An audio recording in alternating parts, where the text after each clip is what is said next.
Uh, this is this is the first ever episode of Street Coast Stories by Don Armando. So I'm right now waiting for my special guest to show up, so therefore we can get certain things cleared up.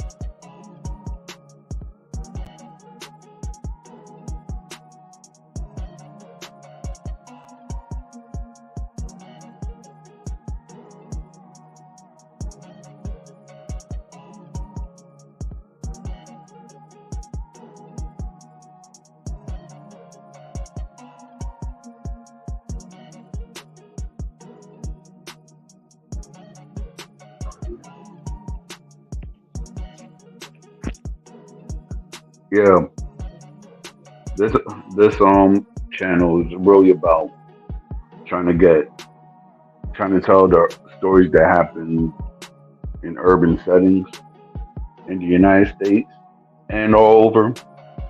So basically, I'm just trying to get a story which is out there, which a lot of people may or may not respect. But the opinions of this is not on the views of me. I'm just trying to get a story out. So I'm waiting for my special guest to show up.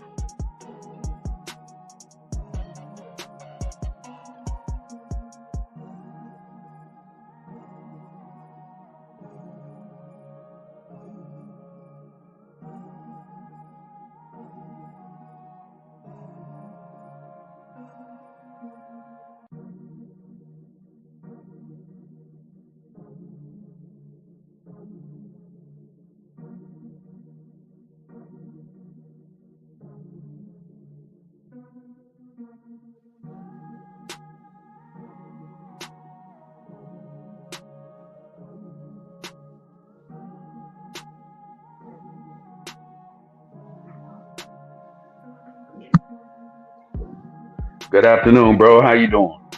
Good afternoon, brother man. How you feeling? I'm feeling okay. So you had hit me up about something that a certain person said which is inaccurate. So I want you to bring truth to what the inaccurate things are saying because even I don't know the history of how your organization came to the Dominican Republic.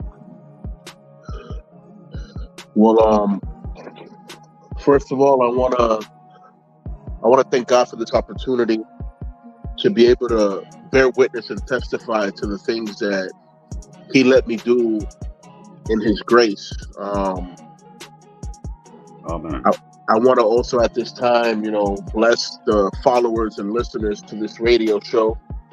As well as send a shout out to all my brothers and sisters of the Almighty, Powerful, and King Queen Nation.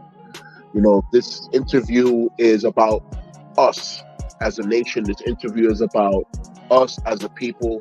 This interview is about how we made a change in the world as opposed to how people just thought that, oh, we were just a common street gang and it wasn't going to be any more than that. Right. The ALKQN started its birth of the crown in Chicago, I would say in the early 1940s, even though they weren't per se called the Latin King Nation just yet. It was in perspective. The Latin people of the community had got together and they were ready to, form an allegiance or an alliance where they would protect each other as a unit.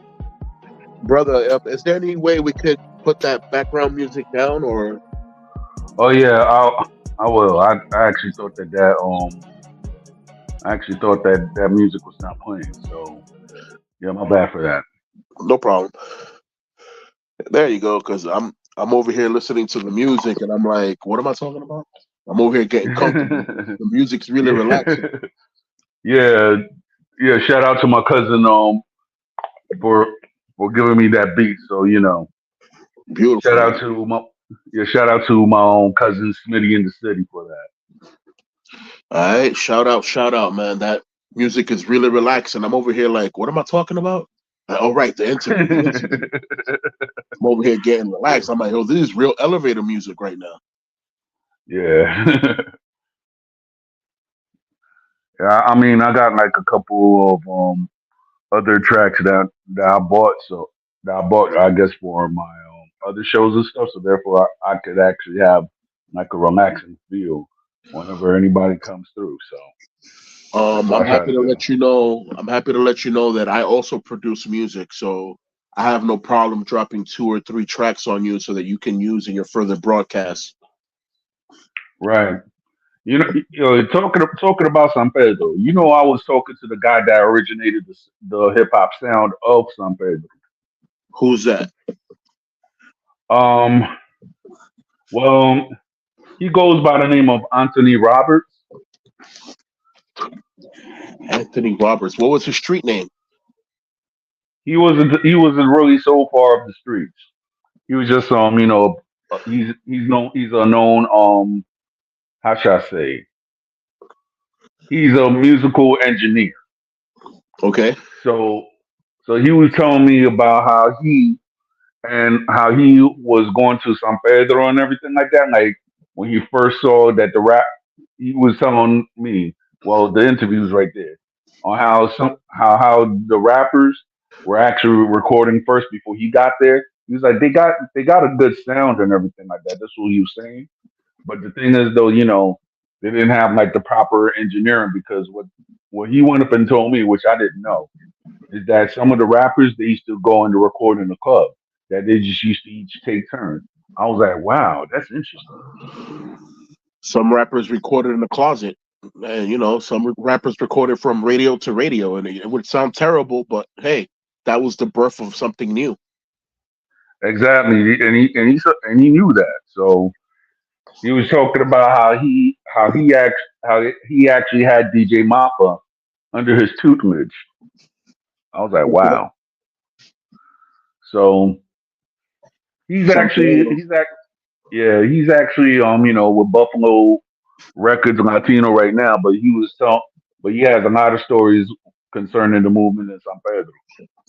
I remember when the urban movement started, it was more El Grupo Unido, Big Yep, Daddy Joe, Pitufo, yep. um, Freddy Gorman, que descanse en paz.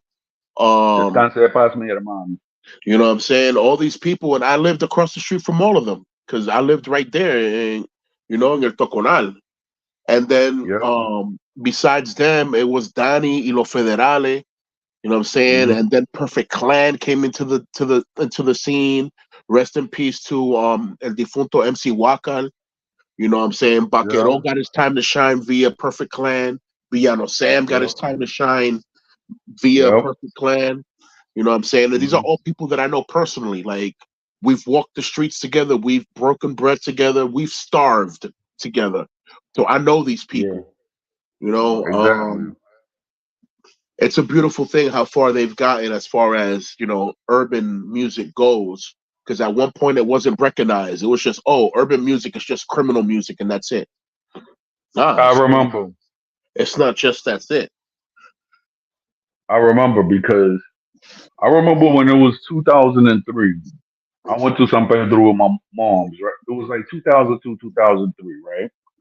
My mom had a friend like we was up in Villa Velasquez, Calle Trinitaria, right? I Yeah. forgot the other street right there. But my mom had a friend by the name of Eridania. May she rest in peace also. So she was like, "Oh, I got a guy. I know a guy who likes rap and everything like that." No, my mom, no, my mom knew that I was into rap and everything like that. She's like, "Oh, Big Daddy you," and I was like, "Yeah." So me and Big Daddy you, we started hanging out like sometimes and everything like that. Even I though got me and him, I got a me and track him, with him. I know. Wow. I got a I, track with Big I Daddy Yo. I did a track with him, but it's in the archives, so I'll have to talk to him about that. But Yeah. I remember when I went to his compadre's studio, right? Okay. This is 2000, and then we were just chilling and everything like that. And we were going to clubs and such. he was so amazed. He was like, "Dad, I got two left feet, but you actually know what you're doing." I'm like, "Yeah." So and then I was listening to some tracks with that he did with DJ Maffa did. I actually had the opportunity to meet DJ Maffa accidentally in 2014. So I was just working, doing energy and crap like that. You know, Okay. trying to make sure that I could make your bill go down or something. The next thing you know, it was um it was to the point that I met a guy. I was like, yeah, I'm DJ Maffa. I was like, hold up, you're DJ Maffa? And then I told him when I was in San Pedro, I was with somebody that Unimente. Oh, Big Daddy, and me and him, we started talking. He was with his wife, so that's when I started talking. That's why I met him. I ain't gonna go around and take no pictures or anything like that. It was just me and him talking. So, Yeah.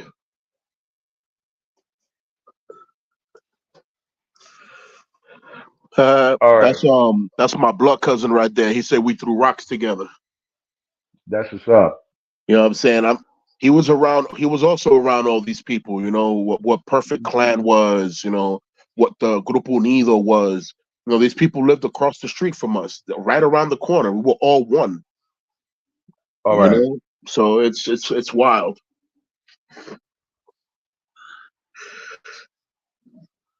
yeah. So, all right. So I got a question for Yeah. you.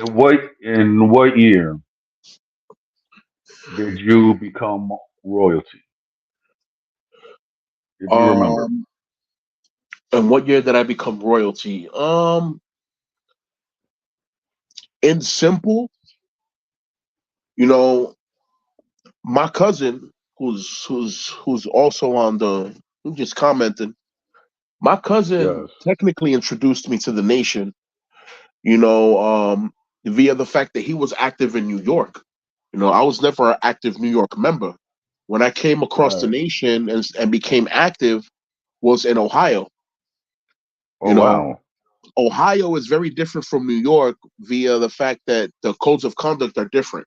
So in Ohio, we have the lessons known as KMC, which stand for King Right. Manifesto Constitution, which are the Right. laws that bind the crown, the laws that bind the nation. Each member follows these laws, and we are better men for it. And true, we are better men for it. If you follow these lessons to a T, you will find yourself to a Bible, and the Bible will teach you about the Lord. If you become a man of Right. God, you have certainly become a better man for yourself, which in end has made you a better king. So I've been Interesting. around the nation per se, like since 93, 94, 95, 96.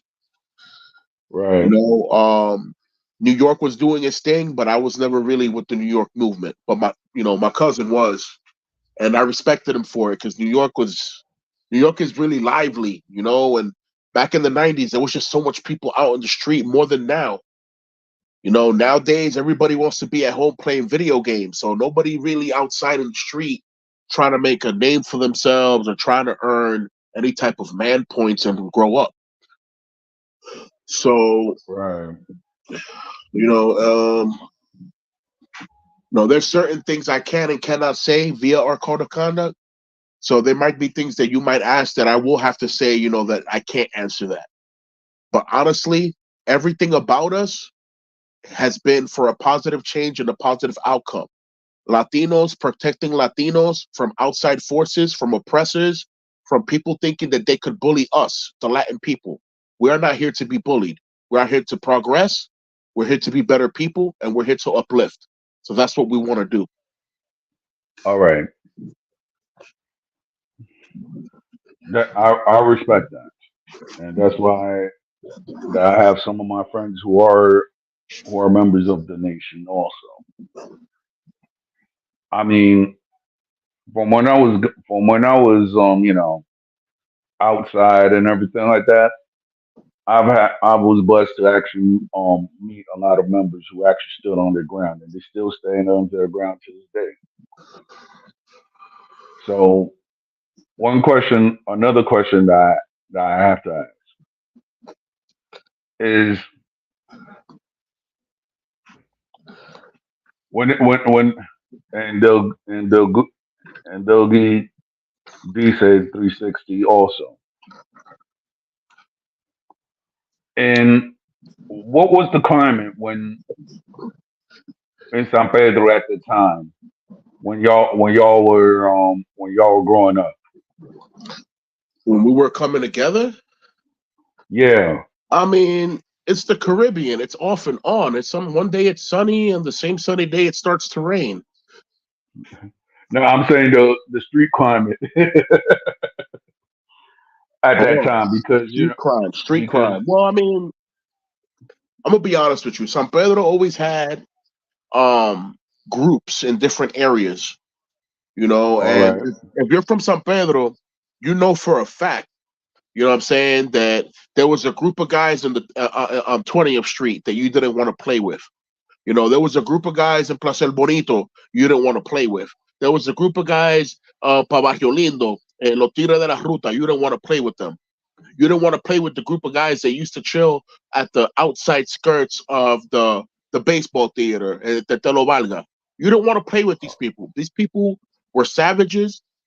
These people were about their own people, and they didn't care about what they were doing to the next person.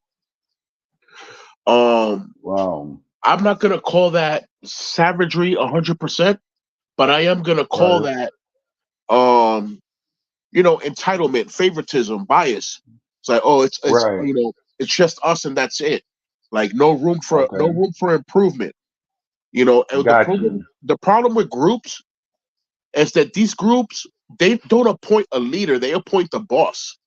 And when the boss goes to jail or the boss dies or whatever XYZ may happen, all of a sudden the group is disbanded because everybody was counting on the boss to be the boss forever. As opposed to us, we train members to become leaders. We're all supposed to be kings. We're not meant to be soldiers. We are not Right, soldiers of any man's war. We are soldiers of God's war. exactly.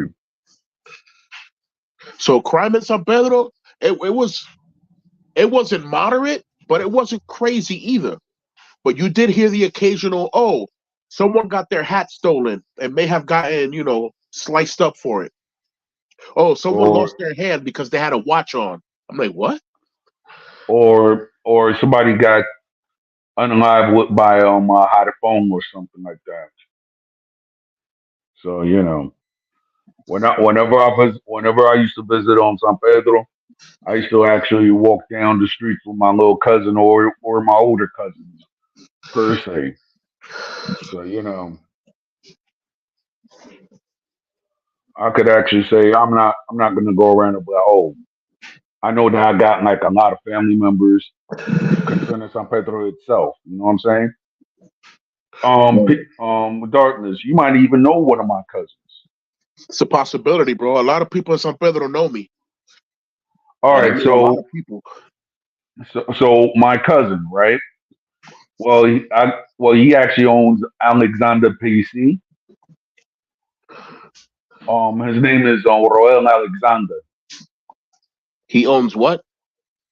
Alexander PC in San Pedro. Alexander PC. When did that start?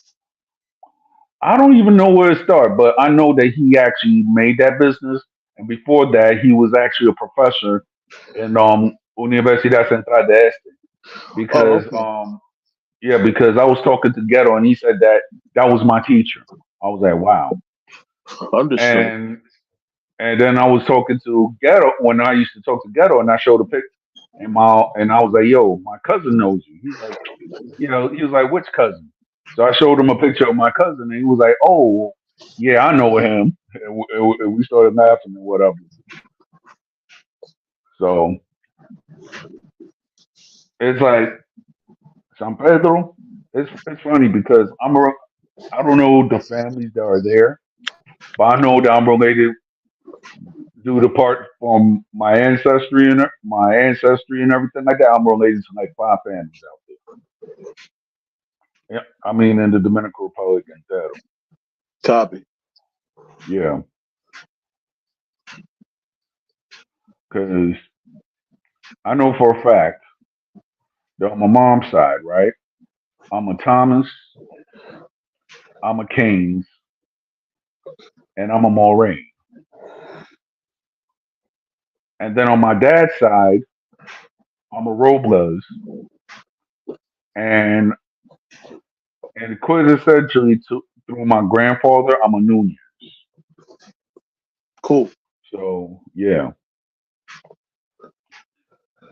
and I know that when I was in San Pedro, I saw some markings, but it was not. This was like around 2005, but I wasn't sure because I wasn't really I wasn't really in the mix. I was just mostly okay.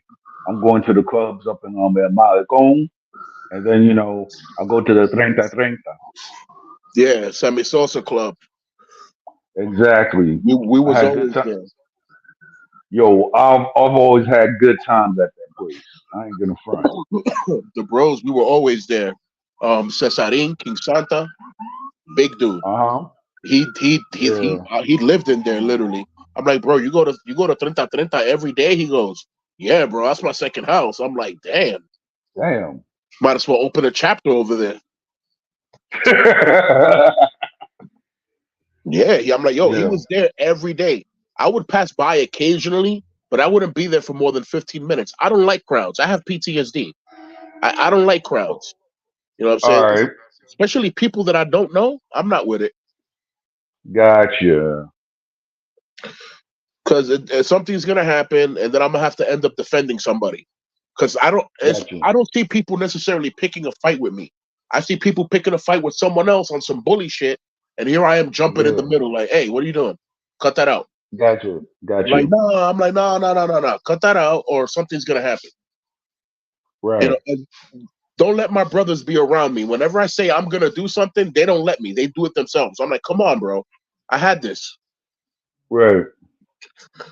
Say, nah, bro, he was being disrespectful. I said, I know. I had this though. Right.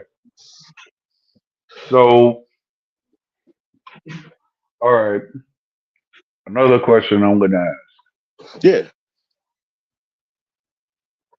When and it's pertaining to a certain person. Okay. Now, certain people have said that during like maybe the 90s or maybe the late 80s, the almighty Latin Kings organization came to Santo Domingo. Now, you being at the forefront of everything, what is your take on that? If you could answer that. Well, like the brother that had gotten interviewed previously, he was saying that he came from Florida with what he knew. And I mean that's acknowledgeable, but we can't turn around and ignore the sacrifice of other people that came from other places as well. All He right. that brother acknowledged the brother that passed away, which I appreciate, but he didn't acknowledge the other brother who I know is alive and well and kicking. And maybe he didn't acknowledge that brother because he doesn't want to mention that brother's name, which I respect. But at the same token, he was making himself look like, like it was all him, like it was all his effort. Like, oh, I did this and that's it. No, there is no I in team, especially when it comes to the nation. There was going to be no way in hell that I was going to be able to uplift a chapter of a nation in a city where there never was a chapter of kings if I didn't have the same push and pull effort of every brother and sister that became a part of the nation. So it's always been a Mhm. team effort. There's no I in team. If you can't push what I can pull, then we're not going to work together. Exactly. So, so contrary to popular belief, this is not a one man show. This is not, oh, I'm the boss and that's it. No, I am a leader. I'm currently the face, but I'm teaching everyone to do the same thing I do. So if I have to leave, everybody knows what they need to do. Exactly. Um, so in brief, I opened up the first chapter in San Pedro on May 11th of 2001. Why did I choose May 11th? That day is a special day in Chicago. It's known All as right. LG Day, All and right. in New York, it's also Luis Felipe's birthday. So it was Oh a good wow. day. It was a good day to choose, so that on celebration of this day, it won't just be a celebration to one person in Motherland or one person in New York. Now it's a celebration of a whole mass tribe, that flourished and became a big thing. Hmm. When I opened up the first chapter, there was at least some 27, maybe 37 people there, Wow. and that all became about because of a situation that happened. But these people were there in good faith. They wanted to learn, they wanted to grow, and that's how we started. And it just kept blowing up from there. Every week we would have another get together, more people would come, and more people would come. And it was like, I'm like, yo, what's going on here? It just blew up out of nowhere.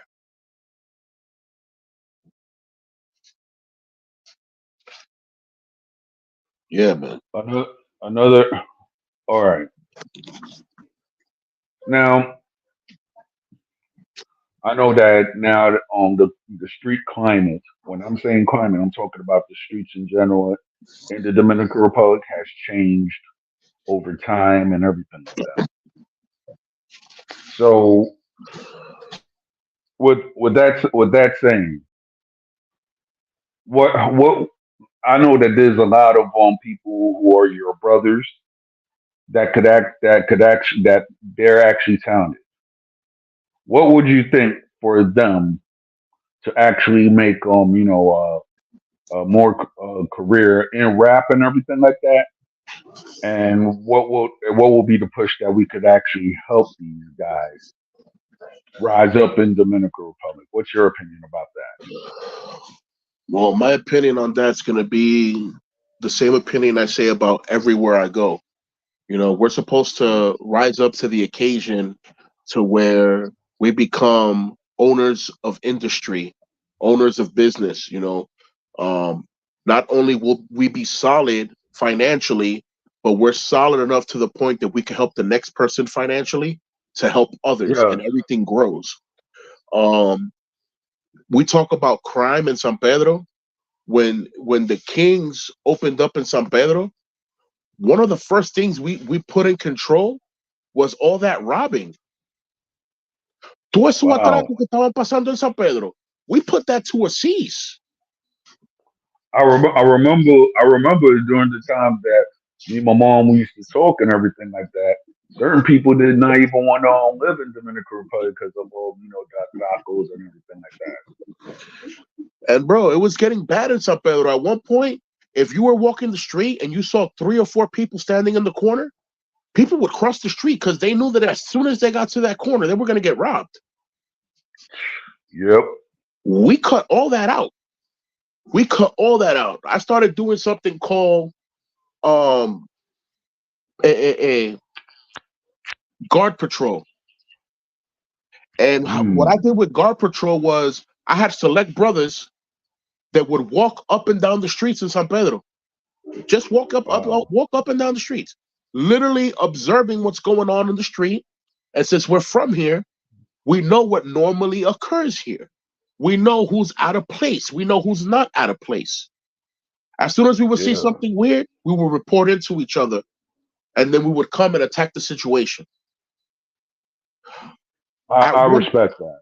at one point, at one point, and my cousin's listening. And he's a witness, bro. Hmm. The panitas of Placer Bonito and the panitas of La Calle 20, whenever they come together, they were like 20 deep, 20 macheteros going crazy on bicycles, robbing Yep. people's hats, chopping people's hands off for their watches. LK put that to a cease. Wow. We put that to a cease. De los panitas, que eran casi 20, 12 de ellos se convirtieron en reyes. 12 of them became kings. And they changed their life. They're better men today. You know, which I thank the Lord for, because that's not just my effort. There's no I in team. That's God's effort also, because God could actually God could bring a change in a lot of people. I've seen that. So, I mean, this interview is about San Pedro. This interview is about the nation. So I'm gonna give the in depth of what happened in the beginning. All right. All right. There was a group of characters. They were like 30 deep. They were called the Natales. The Natales were claiming to be one thing, but they were another thing.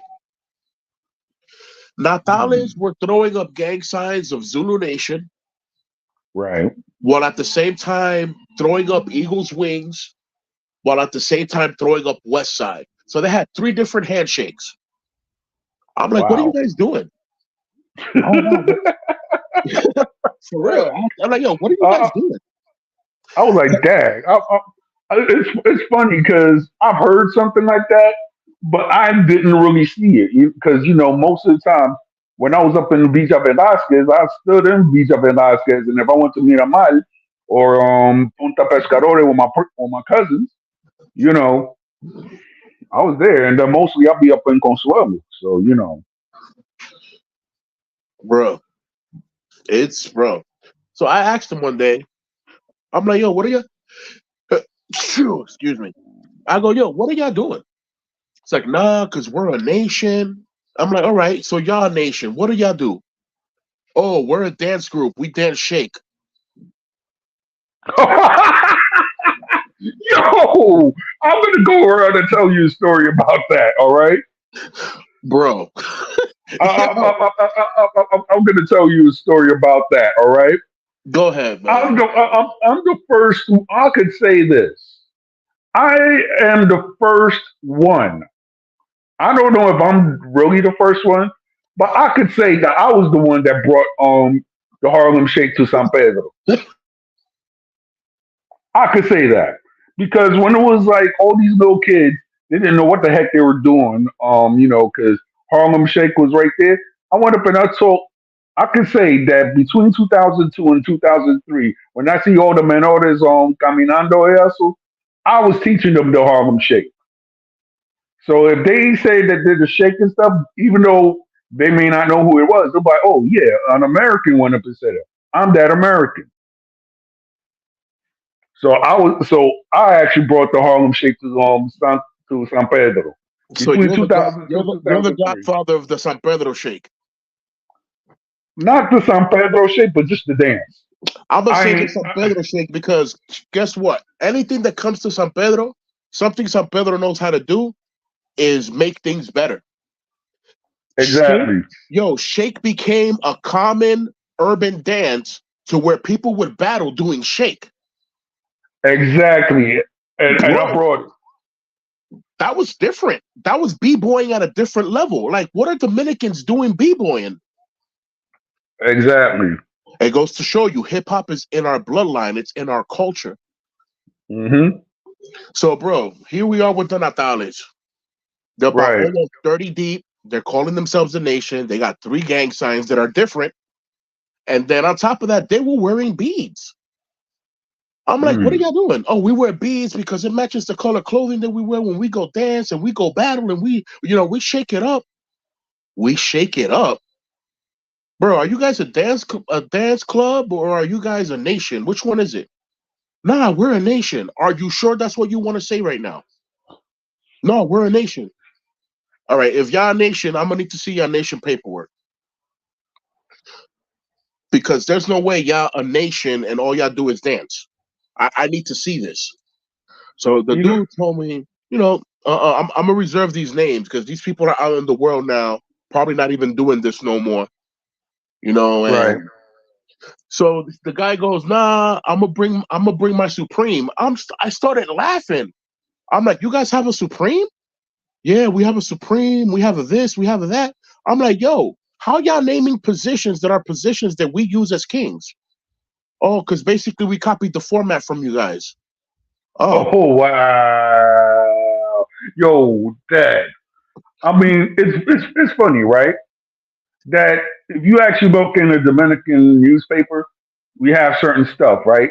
But everybody, they called each other naciones. And the thing is, though, it's like naciones. Like, really? Yeah. it's wild, bro. It's wild." Um, so I that was that one day. Some 3 days later, I get approached by the dude who's coming with another dude with him. So, this is San Pedro we're talking about. So whenever you see a new person coming with a group of people that you don't already like, you got to be alert because you either about to get tagged or something. So I'm over here, I used to have mad dogs, because that's one thing we have in DR. We don't necessarily have bums in DR. We have bum dogs. All right, we got a bunch of homeless dogs out there in DR, and if you're loyal to them for 1 second, they're loyal to you for life. So I'm over here sitting in the, in La Cancha de Barrio Mexico, and I got like 4 or 5 dogs sitting around me, and I see these two guys that I don't like already. I already approached them about this nation stuff, and now here they are coming to me, with a third dude. So I stand up. I'm like, "Yo, y'all can stop right there. I'll come to you because I don't want my dogs to, go crazy." And they're like, "Oh, yo, this guy right here, he's our supreme leader or whatever. He's the supervisor for the East Coast movement." I started crying, laughing. I'm like, "He's the supervisor for the East Coast movement? Well, yo, what the hell y'all think y'all run here? What do y'all really think y'all got?" "No, I'm telling you, bro, we run a nation." "Y'all run a nation, but what are y'all doing?" "All we do is dance." "Huh?" "Yeah, we're a nation of people that dance." I'm like, no, that's not y'all not doing it right. He showed me some silly mini vanilli So, paperwork. so that- what? So what you were trying to say? So what you're saying is that these guys that they said that they were a nation were really just a dance group. That they were actually putting their stuff as a nation, right. They're basically, right? technically false flagging to be nation members, but they're not. Oh yeah. I mean, yeah, because I don't know because I know that there was that maybe you could be right. I was talking to my cousin because my cousin's in San Pedro. That Yeah, there's a group. I don't know if it's still out there that they call Maccabi. Maccabi. Yeah, I was like, really? So, What about them? well, that they were warring with another group, which I'm not gonna really name Right. in San Pedro, and then in respect because I know that there's a lot of people that I know who are of this movement also, the Trinitarios. So the Trinitarios and that other movement, they're actually fighting in the streets and stuff. I'm like, really? What we're talking I'm about, the like, 32s. yeah, All right, I know everybody out there, bro. I know my friends. I know my enemies. I know brothers and sisters of the church. I know officers. You'll be surprised. You go to San Pedro and you'll be surprised who you bump into that's actually a Latin king. And I'm talking about doctors, lawyers, Ejército Nacional. We have them. We're out there. I'm saying I know. it's And it's to the point that when I went out there and everything like that, when I was out there, like, when I was out there and I was handling business out there in San Pedro, I've seen like how San Pedro is changing. It's good, but then at the same time, I wish that there could be like more industry. You know what I mean? So a lot of people won't have to go to Bávaro and everything like that. But that's my complaint. Because you remember when you go to like but I think it's on 27 Independencia, right? Before you go to the park, remember that casino that went up and was like, okay, it was left over for like years and years and everything like that. Yeah. Yeah, now they actually converted it to something. I don't know if it's a church or a government office, but they actually converted that into something. I was like, good.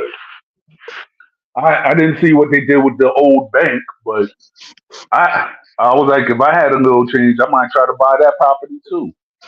Try to Right. make that into something. Yeah. Yeah, man. I saw a lot of property turn into big stuff, man. That jumbo supermarket in San Pedro, I remember when that was just a lot. Yeah. Like behind that, that's where my family lives at, on Barrio Club de Leones in Sarmiento. Yeah, yeah. Basically, one's across the street from the other. Sarmiento's to the left and Villavelaque to the right. Um, Hmm. so to the right, you had Santo's gym. You had Right. Telemacori. You know what I'm Right. saying? And Villano Sam used to work at Telemacori, and I used to go Yeah. chill with him there. That's where we really got together as far as the music is concerned. Like we would chill there. Hmm. El difunto Wakal que descanse en paz, his sister Nettie and Leito Vitini. Together we used to have a show on Radio Macori. It was called Hotspot from 6 to 7, and we would do hip Nice. hop stuff, and we would ask hip hop trivia, and hip hop questions, and people would come to the studio. We would do live performances. It was cool, man. San Pedro, when it became a urban movement, San Pedro became Hmm. a more tranquil place to live, as opposed to before the urban movement started. Había que tener cuidado. You had to be careful. Like I said, if you saw more than Yeah. 3 or 4 people in a corner, cross the street because they're about to rob you. When the urban movement Yeah. started, it wasn't like that. You saw 3 or 4 people in the corner, they were dancing shake. Yeah. Like, Like I said, like I could say that I was one of the progenitors of that dance out there. well, God bless you for that, man, because that saved a lot of lives. People put the machete down and started dancing. That's a beautiful, Exactly. for real. I remember I think it was August, not August, in April of 2002. I had um, I had what we call in the nation the Pee-wees, which is the junior members. I had all the junior Right. members grouped up in El Parque Duarte, which is the Yeah, I park. know where Pastor Duarte's at. Yeah. Yeah, the park that's close to the Catholic Church. That's also close to the El Difunto Teatro Iberia. Aurora. Right Iberia next to also. Jerusalén Primera, the biggest church out there in San Pedro. You know, Exagulu also. Saglur's right there. La Calle Independencia's right there. Everything. That's Hmm. the whole center of San Pedro right there, Parque Duarte. I had the girls Exactly. there cleaning up the park. All right. Not only Yeah. did we clean up the park, if there was people sleeping in the park, we would make sure that they were healthy. Excuse me, that they were healthy. Like, why are you Yeah. sleeping here in the park, or are you just tired? I'm just taking a nap. I'm tired. Oh, okay. Why are you sleeping in the park? Oh, I'm homeless. Oh, I if you're got homeless, look, we have a place to put you at that they'll take care of you. Oh, I'm in the park because I have nobody. Oh, you're an orphan? We have an orphanage up the block. Are you hungry? We you. have food up the block. Like, Yo, you know what? You know what? For you saying that and you doing all that stuff, I didn't know that was going on. I got much respect for you, bro. I For you doing appreciate it, that, man. and I ain't even and I'm not even capping or anything like that because I didn't know that none of that was going on. Because Yeah, most of the times, most of the time, I ain't my family they were like if anybody knew if you might have known my cousin, may she rest in peace. Everybody in San Pedro knew my cousin. Margarita Aron. So when my cousin was becoming a doctor and everything like that, and when she passed away sadly of COVID, and I posted a picture right there, a lot of people that was like, you know, rest in peace and everything like that. It was like, oh, I didn't know that was your cousin. I'm like, yeah, that's my Yeah, first she was a cousin. public figure. Yeah. Yeah, she was a public figure. Everybody knew Margarita.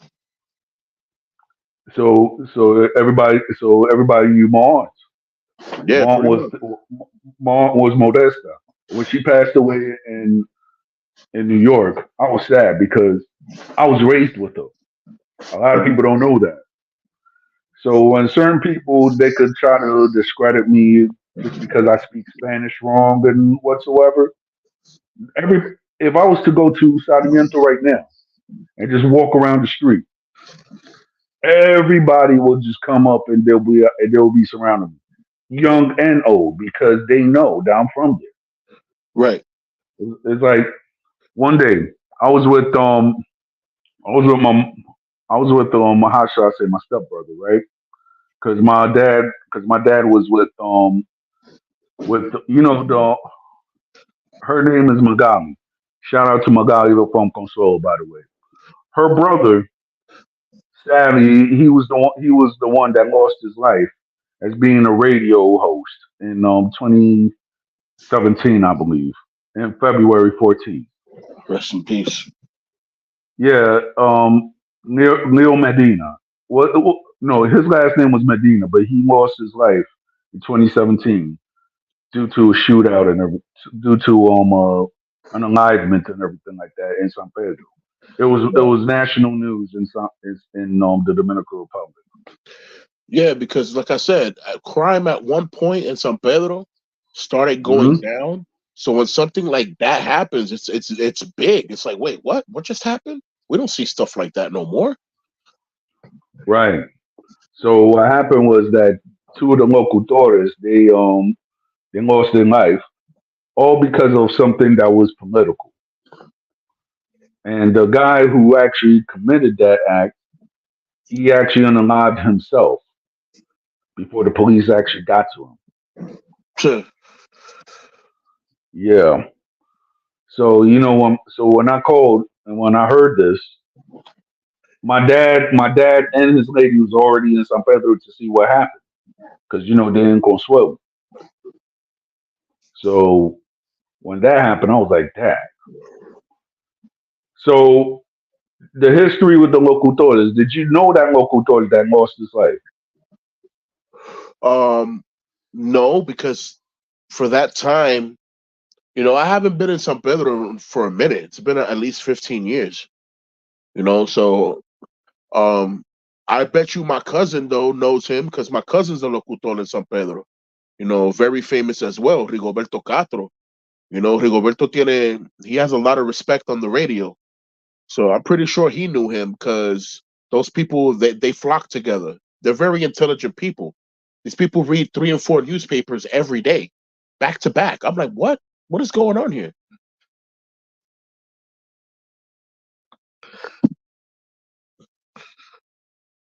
Yeah, go ahead, bro. El difunto, el difunto se llamaba Luis Manuel Medina. Yeah, yeah, I know who you're talking about. Yeah, of course. His sister and my dad were together until my dad's passing. So therefore, I didn't know the man, but then when I heard it, I was like, hold up. He used to work for That Reportero 670 at first, and yeah, then became a person behind the mic at a studio. But before he used to be outside, you know, yeah, I remember that. yeah. So Him, he was very. Santi Aníbal, um, Hmm. who's this other guy? Daniel Mota. There's a lot of people in San Pedro that, in more ways than one, became very famous just for doing something basic. Exactly. And it's beautiful how you become a master of what you practice and how far these people went with that practice, that mental training and fortitude. Yeah. and it's like, yo, when I heard that, I was like, dang, it was just news. I was like, yo, dad. Like, I was talking to my dad and everything like that. I'm like, yo, my God. She was like, she was sad. She was shocked. She was like, why did this happen? You know what I'm saying? And then his wife was like that too. I'm looking at the pictures and stuff, and then the aftermath of everything. I was like, yo, like that didn't make any sense to me. But then after a while, somebody who I talked to in San Pedro was like, it was all political because of certain people that didn't like Luis reporting on a on a certain fraud case or whatever. I was like, wow. Yep, people don't like being exposed, man, and that's definitely for real when it comes to the what we know as el bajo mundo. You know what I'm saying? Yeah, People they're out there doing wrong. They get figured out, they get exposed, then they want to come after the journalists like if it's the journalist's fault that they were doing what they was doing. right. I mean, like, okay, when you was in San Pedro and the Bajo and everybody who was in the Bajo Mundo, right? Like, what were the difference between, like, say, a brother of yours from maybe I'll say La Romana from the capital? Was it like a relationship or something like that, where certain people came right there, or how did that work in the beginning?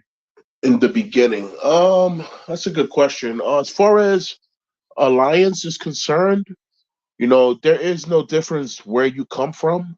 If you represent the AOKQN, that's who you are. You are a member of the AOKQN.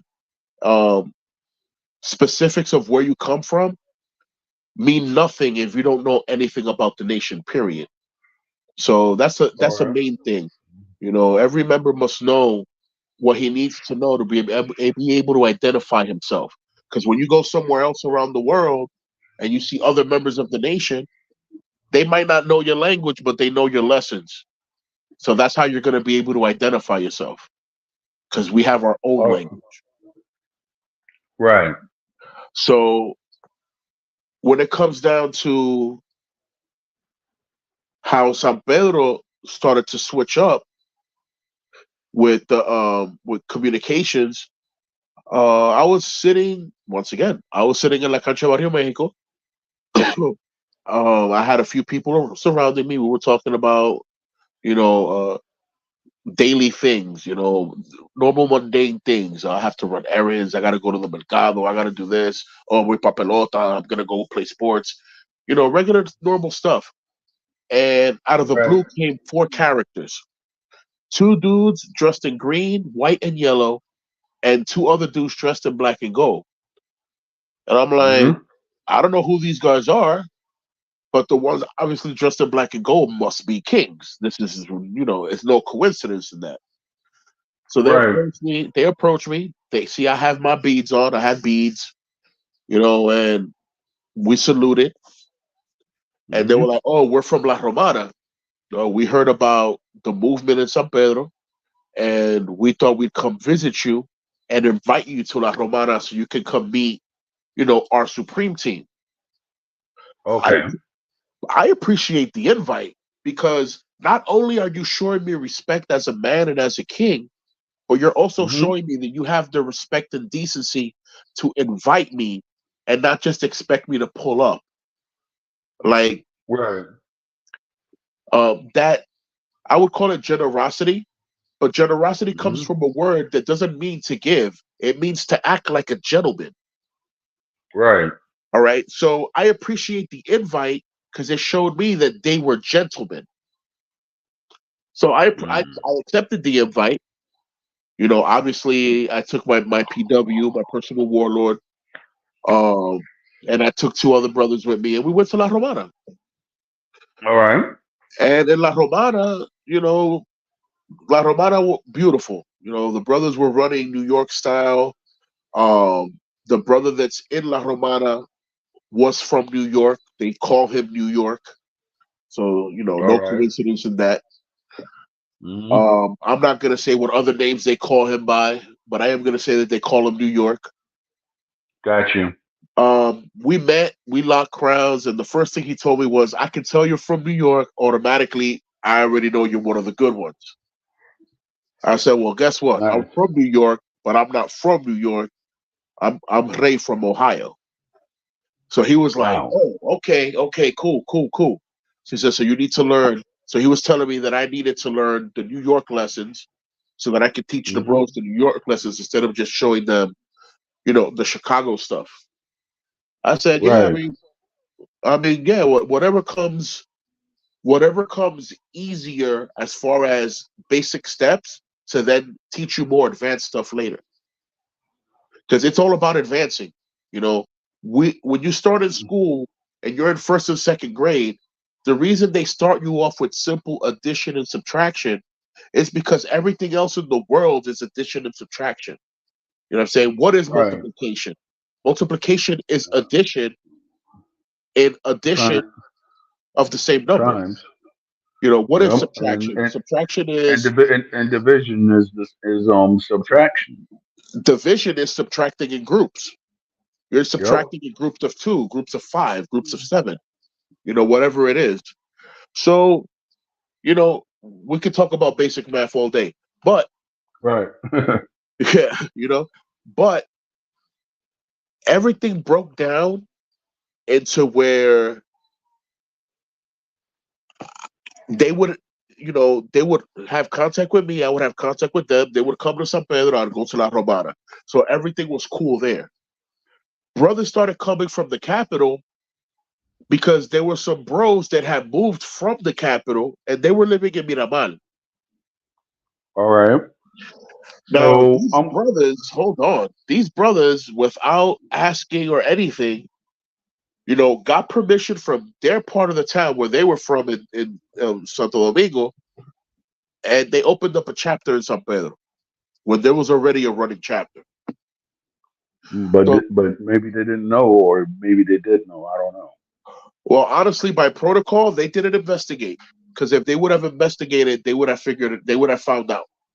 So they didn't Hmm. investigate. Ellos lo hicieron atento a ello, what we say, which means they did it because they felt like it, right? Ellos lo hicieron Hmm. atento a ello.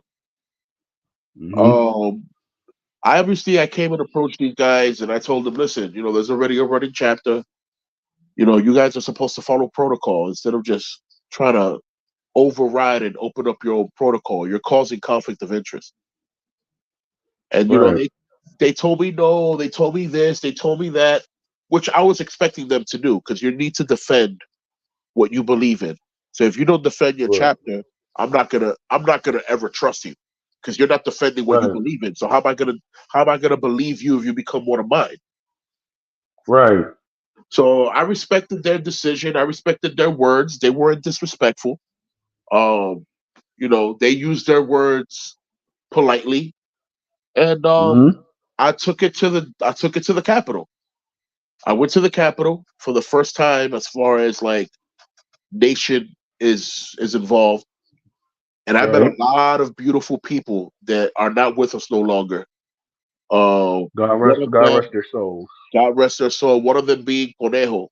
Old man King Conejo was the heart of the nation in the capital. He was the counselor of the nation. This man he wasn't just wise as far as having nation knowledge. This man was a master of the streets. He knew the ethics of the streets. He knew what to buy and where to sell it at, what place and what location. Like this man never missed a beat. So I Hmm. have to give it up to him for that. I also met another brother, may he also rest in peace, el difunto Robert 27, who was very Mm. recognized in La Capital. By meeting these people, I put in perspective what was going on about them having a chapter in my city where, it's not that I run the show, but all protocol runs through me. And Right. that's just so that there's order. not because I'm super special, but because I'm entitled to it. I golden gated the city. Come meet the golden gatekeeper before you try to do your own thing. Exactly. So that's how I got in contact with the capital. And from there, my perspective changed as far as life and as far as the nation.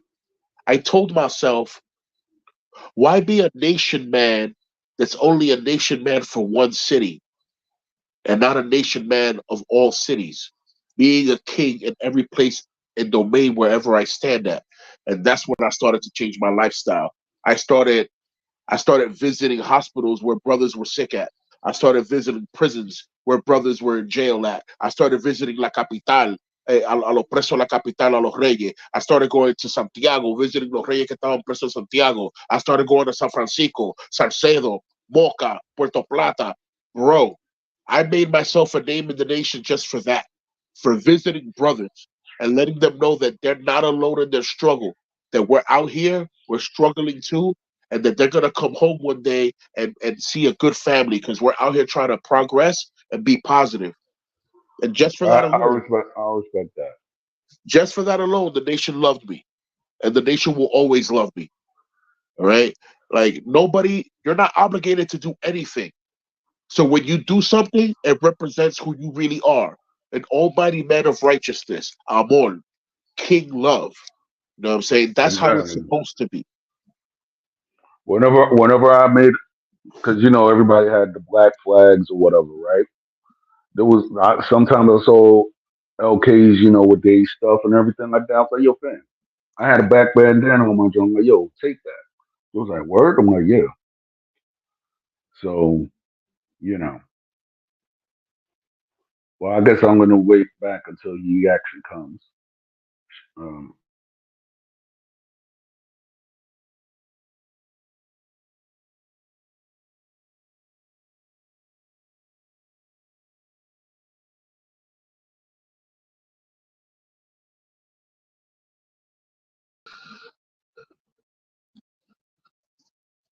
Hello. I'm here. I mean, Yeah, that sometimes happens. Yeah. my phone. I have an Android. I don't do Team iPhone. I'm sorry, iPhone users. I'm Team Not, Android. not, not, trust me, I'm Team Android too. I don't do iPhones. My phone has a smart capability of if it's inactive that I'm not touching it or Yeah. whatever. Not only will it They'll go shut in. down and go to Mm-hmm. sleep, but it'll shut down any apps that are on just to make sure that it conserves the battery. Got you. So it just logged me off completely. I'm like, oh no, Yeah. elevator music. Yeah. Oh no, elevator music. Yeah. So it was like, all right. Another question that I'm going to ask, Yes. and I've heard a song about this guy. I wish I would have met him. Oh gosh, Tell me, you're about to tell talk me about the Walter, huh? yes. Oh man. When I'm going to tell you something. When I heard this tribute song to this guy, I cried. Man, I was like, dang. I wish I could have met this guy. that was my flesh, bro. That was my brother from another mother. So tell me the history of him. Walter King Phoenix, may he rest in peace, was at one point the fifth supreme crown of the Dominican Republic. And this man loved San Pedro. He wouldn't get out of San Pedro. Um he fell in love with the first queen of my city, who by coincidence, if you could call it that, her queen name was Queen Phoenix. What a coincidence. King Phoenix and Queen Phoenix. All right. So they got married through the nation, and he ended up going to jail after that. All right. Um, a lot of controversy happened, surrounding him because he was one of those kind of brothers that I'm not gonna say doesn't take no for an answer, but he was one of those brothers that politically he would debate you with words, and if you said no, he would rebuttal your no until you said yes. Mm. So in more ways than one, this brother was very strong forward, but in a very righteous manner per se.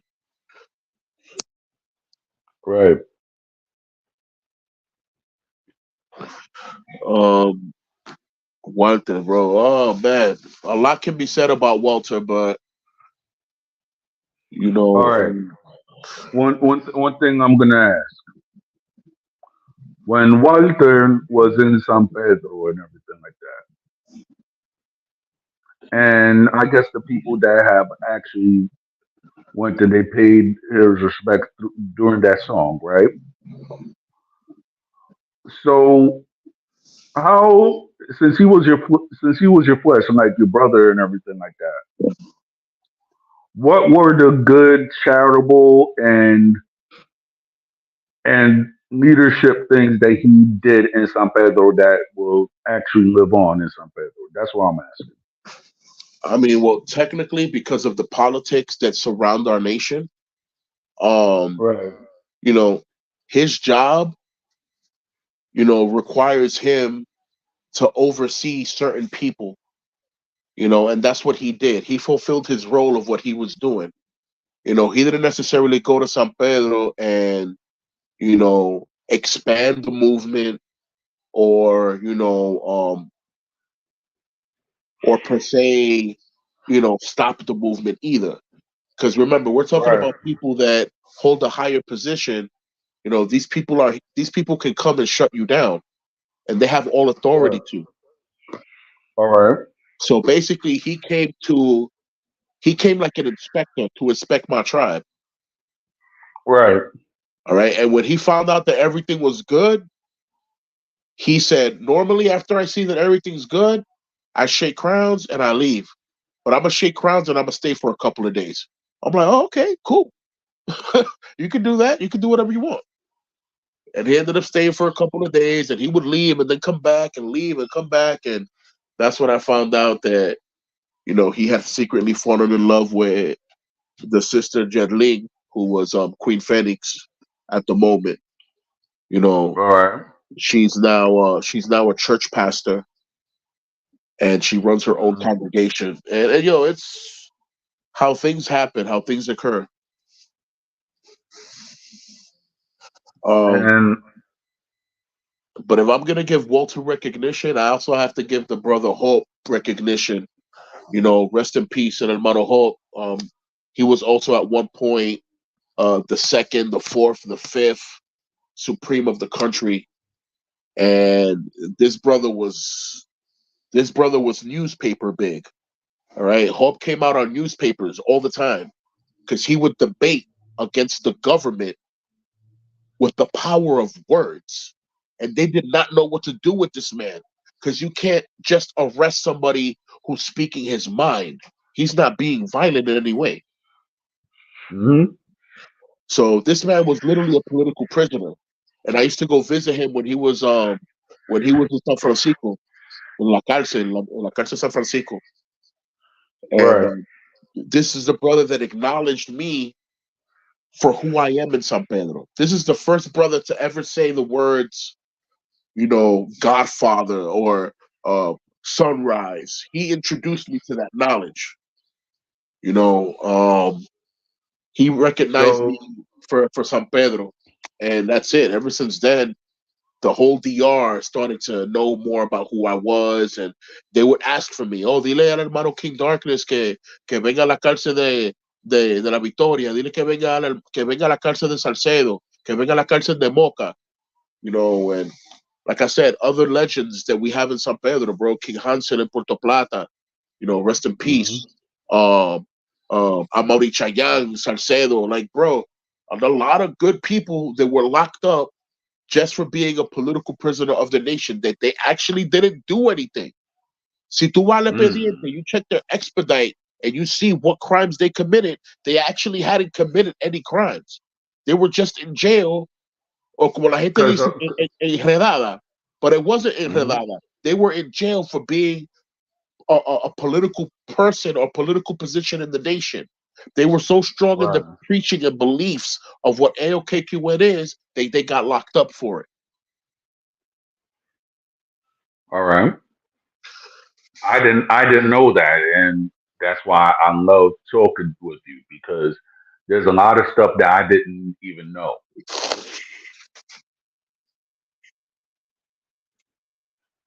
Mm. Yeah, man. I mean, if you to me is this when I see certain stuff like that and people who are actually debated who actually are good debaters and everything like that, and then you locking them up in prison. It's kind of like what is going on right now with the certain collective within the Dominican movement here now who call themselves the Hispanistas or Trujillistas or anything like that. If you have like an opinion, if you have an opinion different from them, they not only they'll try to harass you or anything like that. No, it's off with your head. I already know. No, no, no. I'm going to tell you. I'm going to tell you this. I'm going to be honest. I said what I was, right? You don't see the whole thing of these people who are trying to justify just because I don't speak Spanish like the way I should, that I'm a fake Dominican and I'm an infiltrator just because of my ethnicity or my half ethnicity or anything like that. And then on top of it, they want to go around and what's the word? What's the word I'm going to use? I'm trying to think. They try to lie and they actually know my ethnicity. And then on top of it, they went up and they doxed me. But yet, their whole doxing of me and my whole name and everything like that, okay, yeah, I got a record. But I say who I say I am. So therefore, you're so therefore their stuff that they're running on saying that I'm a fake and everything like that, where my whole name is Spanish. So that just went up and defeated their purpose at most.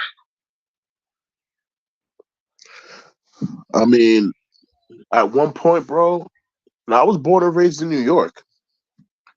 Hmm. So when I started studying in DR, I remember being in 8th grade in New York. And when I got to San Pedro, Yeah. they put me in 5th grade. Damn. Like, I felt bad. I felt like, damn, I had to get left back a whole 3 years. What the hell did I do? Damn. But guess what? While I was in 5th grade in DR, I learned a lot. All right. So I'm Yeah. bilingual to the T. I read and write in Spanish. Um, Right. I can pray in Spanish. I know the Bible better in Spanish. Right. Um, I can think in Spanish and I can translate. But at one point, bro, Yeah. people used to call me, mira, él es haitiano, he's Haitian. He don't know how to speak Yo, Spanish right. yo. That's been my whole life, bro. When I went up to, it's like when I spoke Spanish, it's like, este haitiano. ¿Haitiano de qué? Pero los haitianos no tienen mi apellido. Mi apellido mío es Roble. El Roble el Roble está en el país entero en la República Dominicana. And they're like, oh crap. I'm like, yeah, Yeah, right. the last name Robles in DR is a Hall of Fame last name. So Thank you. it's And you respected. got a whole bunch. You got generals and everything like that who are Robles. Yeah, So I know a few of them, actually. I know a few of them. yeah. I was highly connected with one of the Candelier brothers, who was the general Hmm. for La Fortaleza de San Pedro, de Jesus Right. Candelier. He was the political uncle of who was my ex-wife at the time. So me having All right. ties with this general facilitated me the the a easy way in, so that I could see the brothers, bring them shoes, bring them food, whatever was missing, whatever was needed, All because right. you know I'm not just gonna. And one thing I thought about a lot was I'm in the street. I'm not just gonna uplift the street movement. I gotta let the brothers know that are inside for whatever reason that they're inside, that they have backup. Now, if they're inside for bad reasons, I'm gonna let Yeah. them know, like, you need to reform yourself, because I'll personally make see that you don't come out. Oh, what you mean? That's Right. messed up. It is messed up. But guess what? You're not gonna come out and mess up again and tarnish the name of the nation, because then you're tarnishing my name as well. I mean, exactly. So yeah, bro, San Pedro became a big deal. San Pedro became a big deal, bro. Cuando se hablaba de los reyes de San Pedro, it was a big deal. Not because we were violent, but because we were doing things that was different. All right. El estadio Tetelo Vargas de San Pedro, el play de San Pedro, nunca se vio tan bonito después que se abrió el Mm-hmm. capítulo de la restauración de los reyes. El capítulo restauración, ese capítulo limpiaba el play entero por fuera. Tú no ves ni un pedazo de Yeah. vidrio ni una piedra afuera. Mm-hmm. And that's not my own effort. That's not because I dictated that to happen. We all worked as a team, and it was a beautiful thing. The police would come and hawk us because, cops don't like groups of people. All Right. right. So they would come and see what we're doing and sit around and leave, because they're like, damn, they're really not doing nothing. They're just doing good stuff. Yeah. I mean, me personally. I was. I was there in San Pedro, and one thing I would like to go back. So when are you gonna go back? Um, I've been trying to go back for the past 10 years, bro. Um, I've always said this. The Bible says there's time under the sun for everything.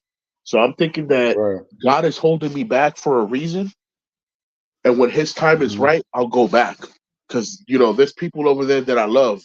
What I'm saying, and I'm not just talking about my brothers and sisters. I have mad family in San Pedro. Like, San Pedro is my backbone, and Yeah. I love San Pedro, bro. Like, if you go to San Pedro, you can ask my enemies about me, bro. That I never brought them war for no reason. Like, there's enemies Right.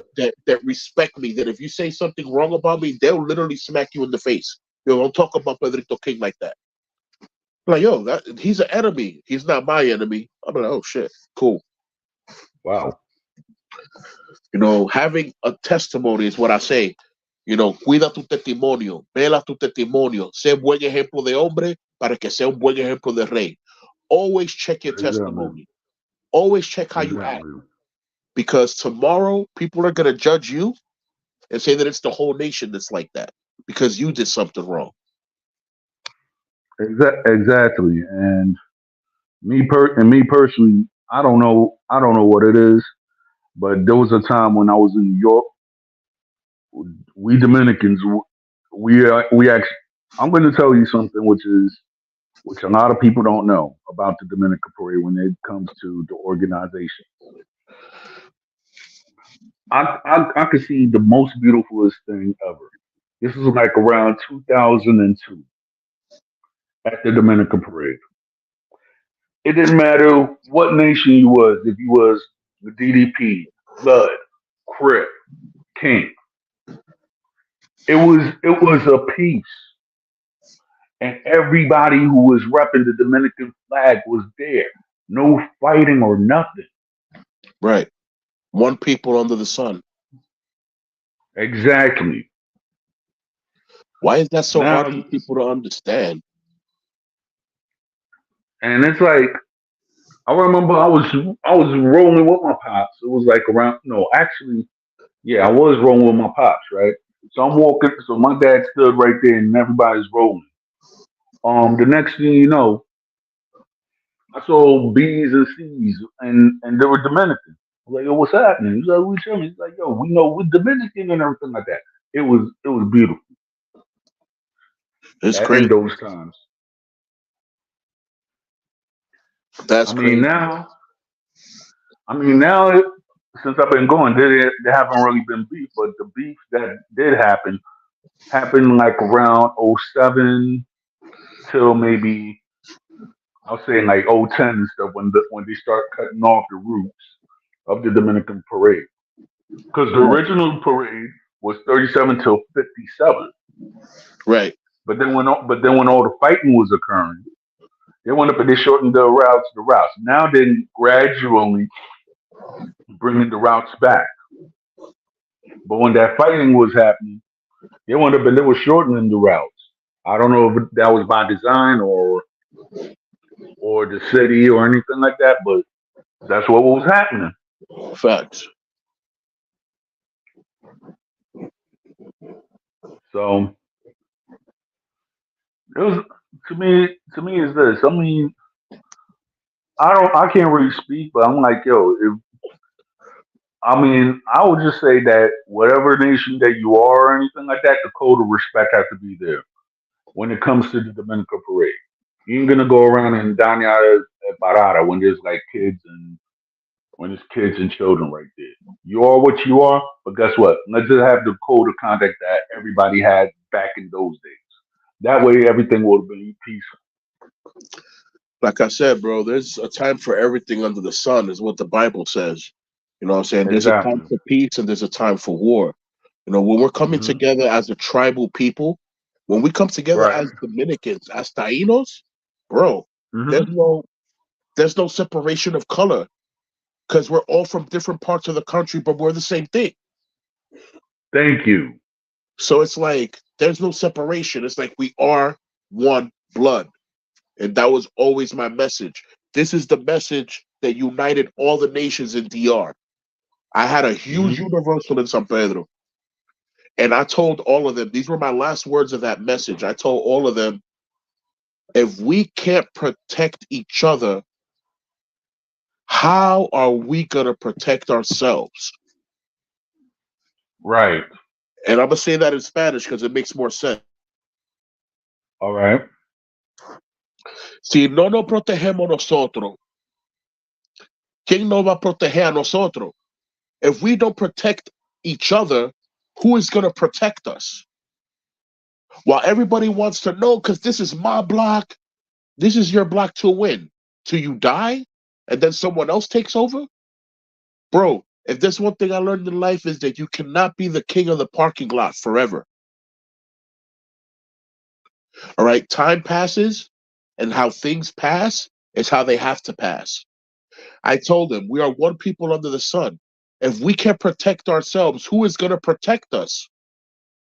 We can't have outside invaders come in and take advantage that we're not unified because you wear colors that I don't like. Are you serious? That'll never work. We are one people. We are one tribe. We should always have been together since the get-go. You know, it's like the Bible says, y por haberse multiplicado la maldad, el amor de muchos se enfriará. And in the last days, malice has grown so wide that the heart of many have grown cold. People have cold hearts. That's why when I opened the nation, that they saw the warmness of my heart, the love that I was bringing, they wanted to be a part. And that love multiplied so big that the nation grew almost 300 members strong in San Pedro. There was a chapter almost in every other barrio, Yeah. you know, and it was the good deeds that we would do. Yes, there's always a dark side to everything. But guess what? Sometimes we need to understand that oppositions that see us as enemies because we're coming and we're bringing peace, they don't want peace. They want chaos because they want to live with whatever demonology is inside them. I want to be a machetero my whole life. Really? You don't want to sit down at an office or own an office? You know, you don't want to be somebody that can sit back and relax as you have people working?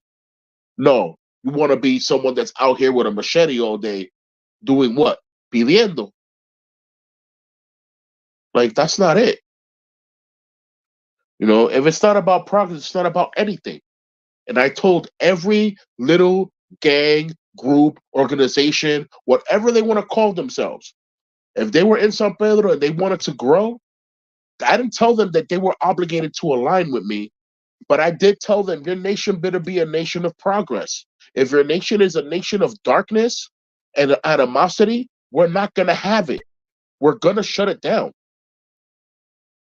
If you're not here to promote peace and or spirituality and or a better space for your neighborhood, we will shut you down. And that's what we were about. I respect it. So I can say that San Pedro became a better place when I opened up the nation over there. Because the little groups and nations that were around that wanted to come up, their ideologies were twisted and wrong. And I personally wasn't going to allow that to come up. Because look now in San Pedro, there's Trinitarios. And listen, I don't have a personal problem with Trinitarios, but don't call yourself a Trinitario and you don't live by the lessons of being a Trinitario. Because then you're being a Trinitario for no reason. Right. You know, in San Pedro at one point, I worked with the Volunteer National Guard. All right. And the National Guard, the Ejército Nacional, when I would say a prayer and we would say, you know, en el nombre de Jesús, amén, somebody out of the courtyard would say, y en la República Dominicana, arriba la patria y abajo la droga, right? This is the motto of the National Guard of DR. Arriba la patria, abajo la droga. So when I confront Trinitarios that say arriba la patria, but they're with the droga game, bro, you're violating your own nation. How you a Trinitario? You're violating all the fundamental principles of what a Trinitario is supposed to be. How are you uplifting your patria if what you're doing out here is selling sickness? So, Right. bro, it's crazy, you know. And like I said, if you don't put things to a stop quick, things will start to grow. Right now, there's a bunch of Trinitarios running wild in San Pedro, and that's gonna have to stop. Why? Because they're not doing nothing to progress. Everybody is literally doing bad. Everything I hear about them is them doing bad things. So what's that gonna do? That's gonna put them on the map that they're doing bad. And the police department, they know the difference between groups, but at the end of the day, they just call all the groups nations. So when the Trinitarios do something bad, Latin Kings pay for it. When the 42s do something bad, Latin Kings pay for it. When Los Amoripá do something bad, Latin Kings pay for it. Los Mercaderos do something bad, Latin Kings pay for it. So talking about that, ain't the Mercadero and Amor de Paz weren't they like the same thing until that guy who actually Monchi that actually was the head of it he got unalived on the street.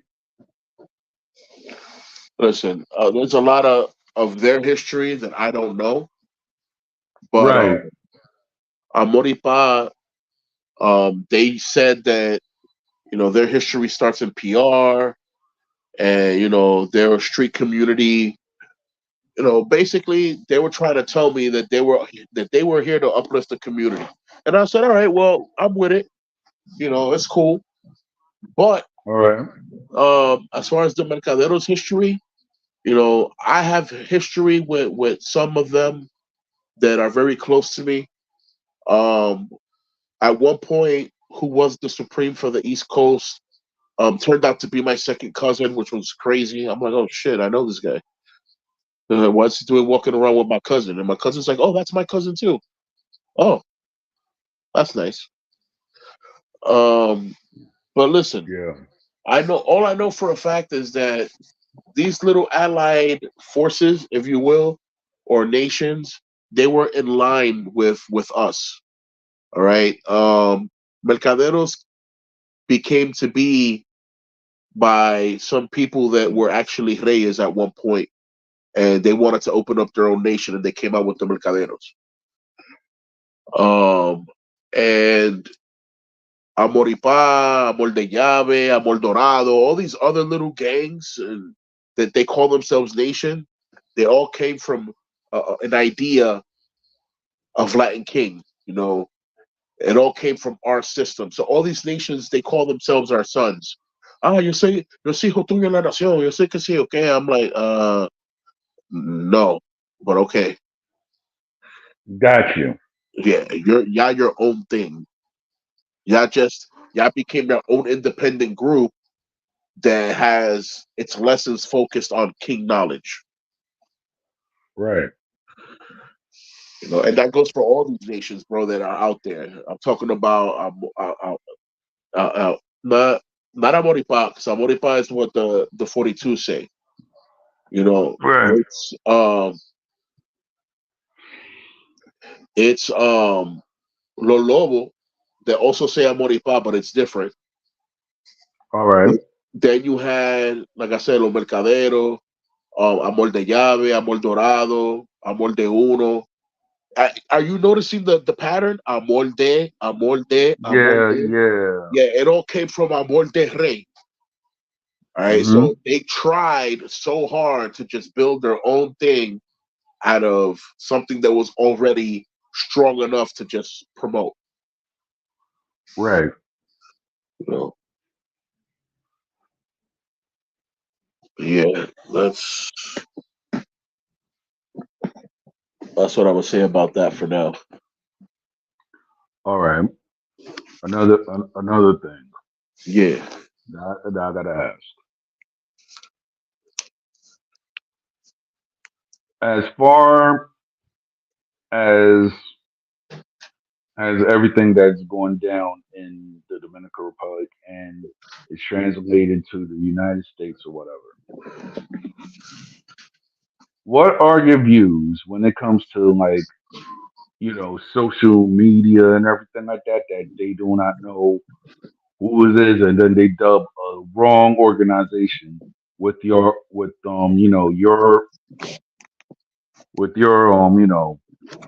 name of the Almighty Man King's Nation. As far as being falsely accused because it was somebody else that did it. Exactly. Oh man. Rest in peace. To one of my enemies who respected me a lot, El Defunto Chianti. Chianti was the supreme of the fusion of the 42 blood gang of Miramar because they fused together. All right. So they went from 18 deep and another group of 24 deep. When they came all together, it was like 50 something people. I was like, oh shit. Anyway, they fused and became 42 blood infusion gang, and he was their suprema. He was their leader. He had a lot of All right. respect for me. He didn't per se want a war with me because he knew that I was knowledgeable, and he saw that when I approached people, I was helping people. I wasn't bringing animosity. Not that if animosity wasn't needed, it wasn't going to be shown, but I'd rather fight my battles with words because words were meant for understanding. If you don't want to understand my words and you wish to battle, then you chose the right one. I went to the military. I've been in karate my whole life. I don't want to fight, but since you want to fight so bad, you can eat the ground in the next 3 seconds, and the fight's over. Damn. I mean, I'm not taking forever. We're gonna fight in the ring for 2 minutes. I'm not doing that. You're gonna throw Hmm. your punch. I'm gonna grab you by the wrist. I'm gonna break your elbow. I'm gonna break your shoulder, and then I'm gonna toss you into the ground and land my knee into the middle of your chest. You're done. There's no more fighting. There's no more talking shit. If you want to come at me again after that, I'll use a different technique. But you're gonna understand that if Hmm. you approach me the wrong way, you're gonna feel pain. I'm not gonna kill you, but you're gonna feel pain. This is why I don't want Right. to fight. Because every time I did fight, I'd get jumped after that. And here I am Hmm. getting jumped and still doing all my moves. Here you got people lying on the ground messed up. They're like, what happened? Hmm. I don't know. I got jumped. How many were there? 6 of them. They're Dag. all chicks on the ground. They all looking at me like, who the hell is this black Steven Seagal looking nigga?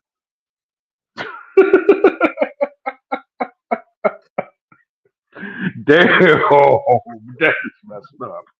Yo, that is messed up. I'm sorry.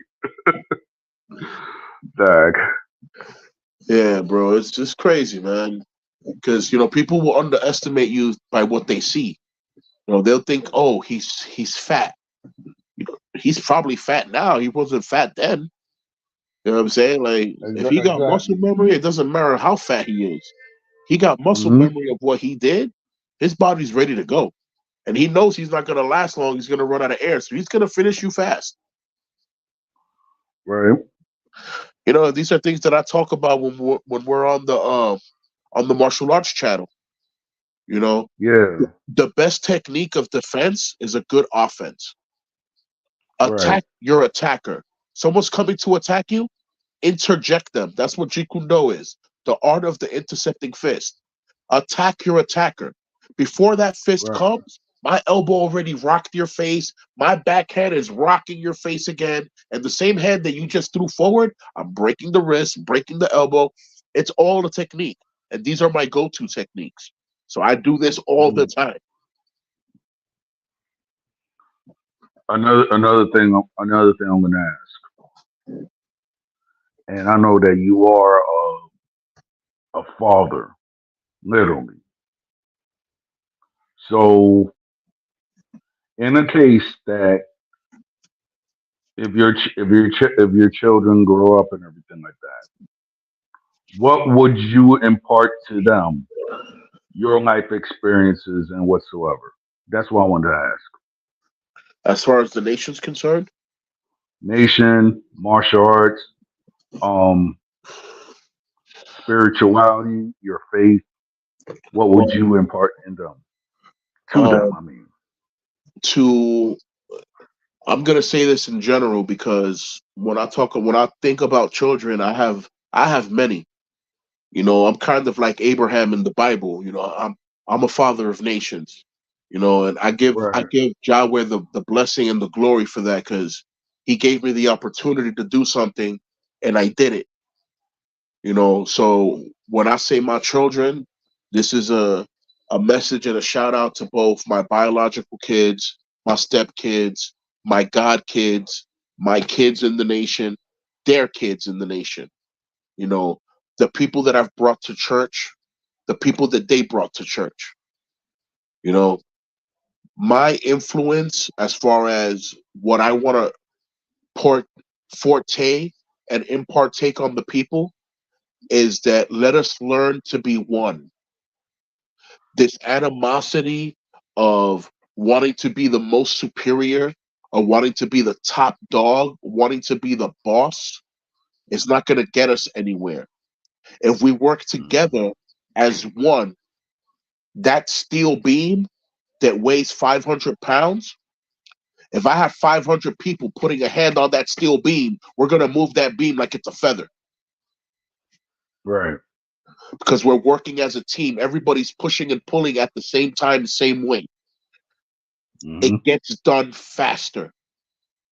If you have one bricklayer putting down 1,000 bricks at a brick per minute, it's going to take them 1,000 minutes to do it. But if you have five of them at that same brick per minute ratio, it's going to get done much faster. So what I do is I try to teach people to be team ready, be team worthy. Don't just always want to be the person that's on top. Believe it or not, any organization runs as a body. And as a body, we can't all be thumbs. I've learned this from the Bible. El cuerpo de Yes. Cristo, the body of Christ. We cannot all be eyeballs. We cannot all Hmm. be lips. We cannot all Hmm. be left feet. We cannot all be right hand. We're all a different piece member of this one body that's strong, whole, and unbreakable. Hmm. Not everybody can be the speaker of the nation. Not everybody's born for that. Not everybody could be the brain of the nation. Not everybody's born for that. Not Right. everybody could be the walker of the nation. All right. Mm-hmm. So everybody plays their part. Everybody is a fragment and a piece to this big 360-degree chain that forms one. Right. So, my word to the youth, my word to my brethren, my word to my old colleagues in the military, my old brothers and sisters of the dojo, is to always first think positive and don't put yourself first. Put the next person first. Attend to the next person's need. And trust me, God will help you on the way that you're helping others selfishly. A bien y no mire a quién. Help Mm-hmm. whoever you see needs help. Always acknowledging and recognizing with your holy eye if the help is actually needed. Because there are people that ask for help and they don't need it. Right. So you need to be vigilant. Stay woke, stay vigilant. I tell all my people this. I tell my family members this. And always stay woke, stay vigilant. Practice, train, keep your body strong. Don't become um don't become a couch body because then you're not going to be able to do anything for yourself. Don't become um don't become stagnant. Don't just stay in one place. Right. Learn to grow so that you can teach the next person how to grow. And that's how the branches come out of your tree. Yes. Yeah, bro. Another thing I gotta ask. Yeah. All right. Since there's a lot of people that they could say whatever that they can about because there's a lot of ignorance in the world. What is your philosophy when it comes to these entities? I'm saying over here. I'm saying when I'm saying entities, I'm talking about the politics of the United States and the politics in Dominican Republic. So I'm focusing more of the Dominican Republic because I kind of know some of the politics, but then I do not know some of the politics because my mother had a had a saying no te metes en política en la República Dominicana. I was like, why? Because that's how a lot of people lose their life. I was like, wow. Yep. So And, politics. All right, so check it out. In DR, the problem with politics in DR is not the ability to do good, but um I'm not gonna say the lack thereof. But in DR, if you get too famous and you mess around with the wrong people, they'll get you tagged up. So you being a politician isn't gonna save you from being tagged up by somebody in the street. That's very different from America, where you're a politician. They have Secret Service here for you to protect you and make sure that you're good. They only give you right. Secret Service in DR when you become a president. Mm. Not no síndico, alcalde, regidor, none of that. When you become any of those things, you need to hire your own security. All right. Or you could have the National Guard with you. Oh, okay. But it's very different from having Secret Service escorting you everywhere that you're safe. You're not safe when you're a politician over there.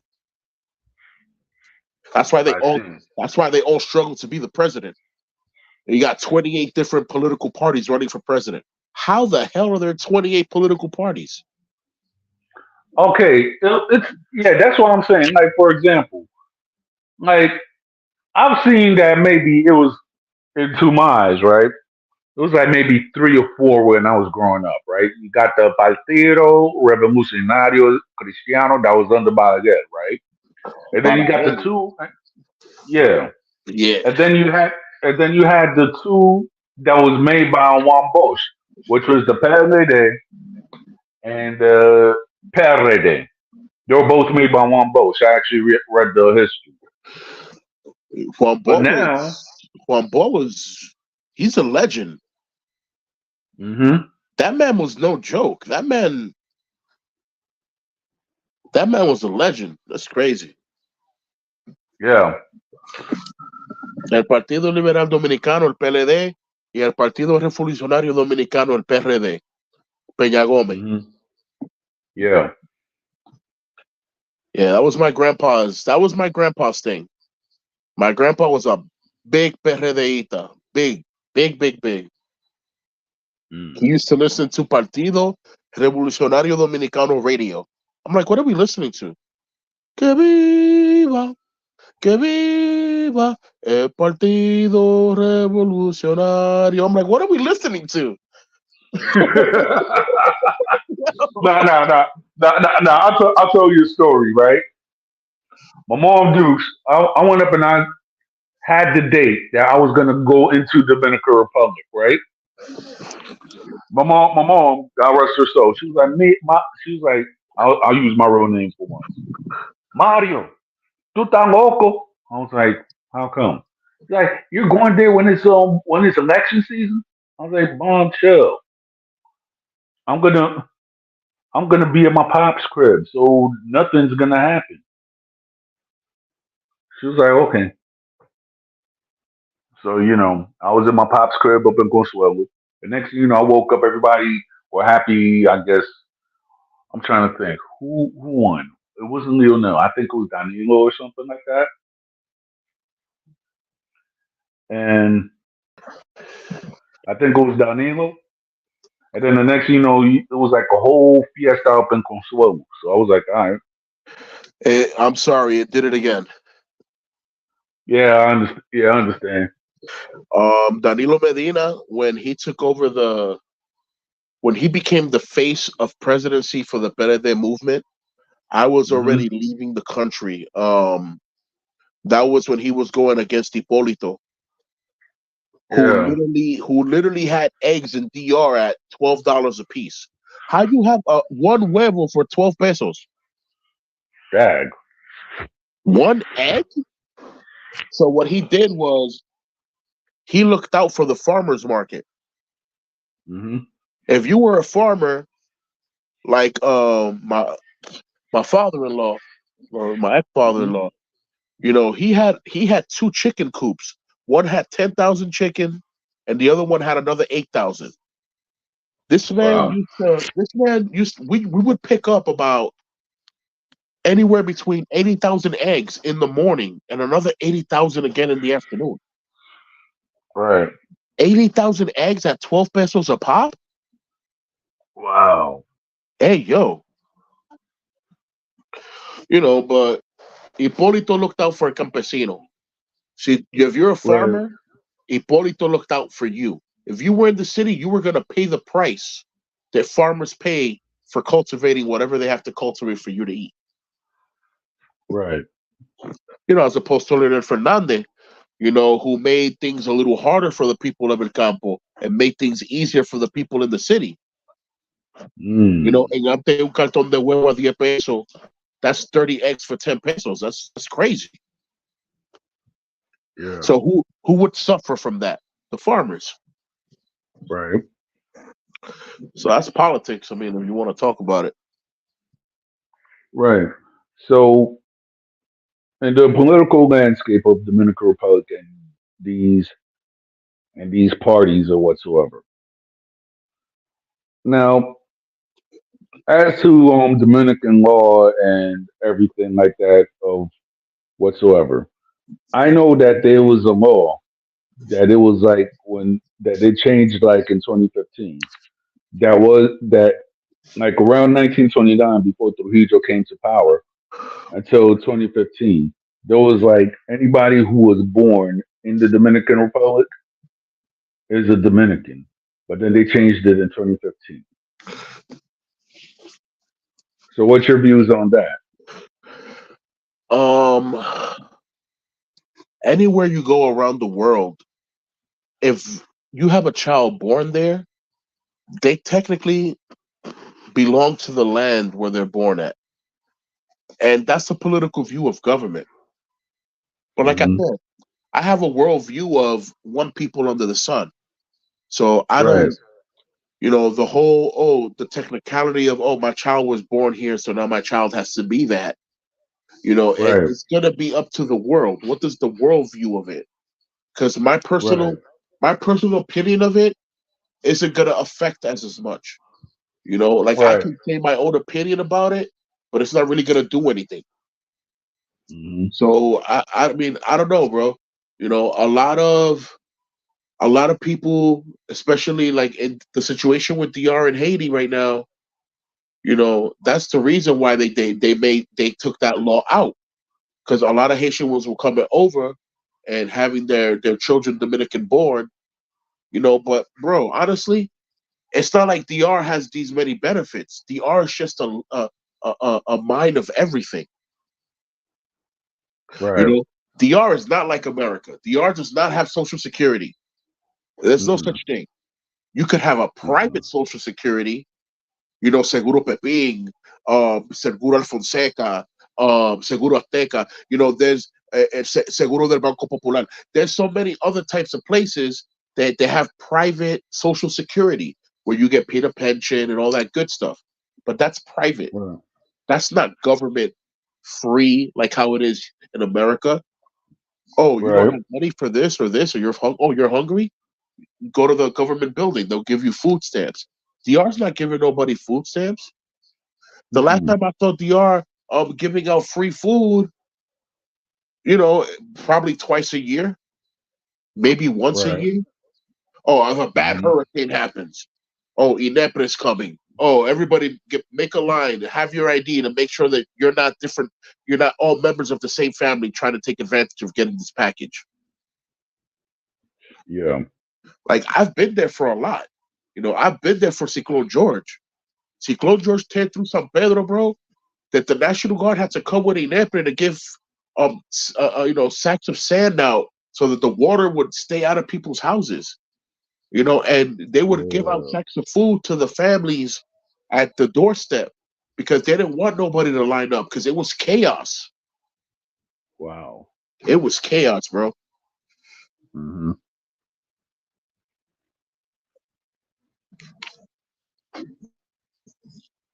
Yeah, man. I gotta blow my nose. Got you. Hey, give me a second. I'm gonna go mute real quick. Uh, I mean, you can follow up with the next question, though. It's all good.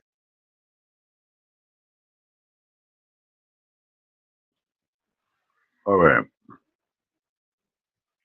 One question I'm gonna ask.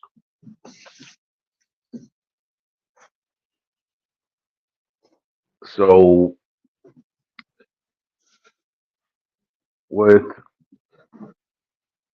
with every chapter, which is all over not only Dominican Republic but in other places in Latin America, and I know that there's a lot of scrutiny because of law enforcement or whatsoever.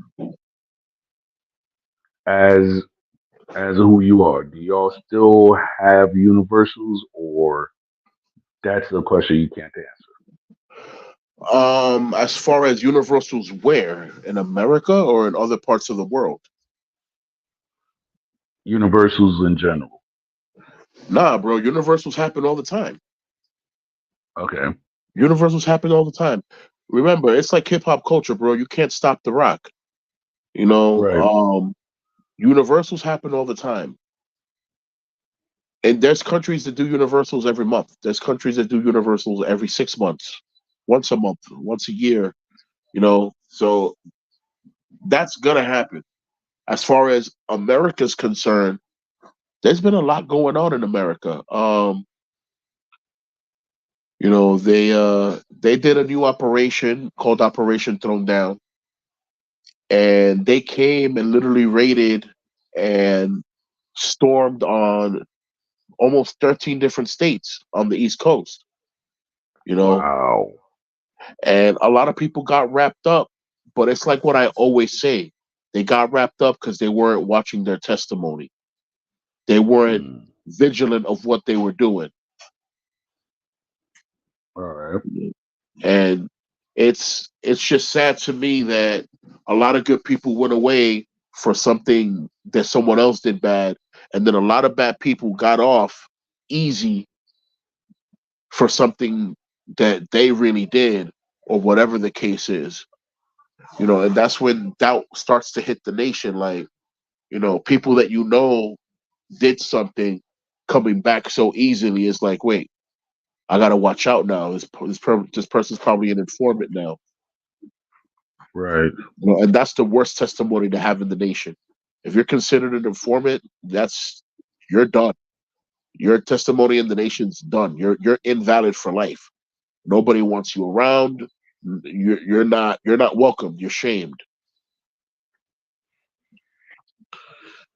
And Mm. like I said, we have rules and codes of conduct, and it's a shame to how people will violate such codes in such simplicity, just for a rep or some clout or whatever. And at the end of the day, it's like I say, we need to become one people. We need to learn how to become people that work as a team. This whole greediness to become a boss or be the head of a movement without any real movement of improvement, it's just a waste of time. It's a young man's dream.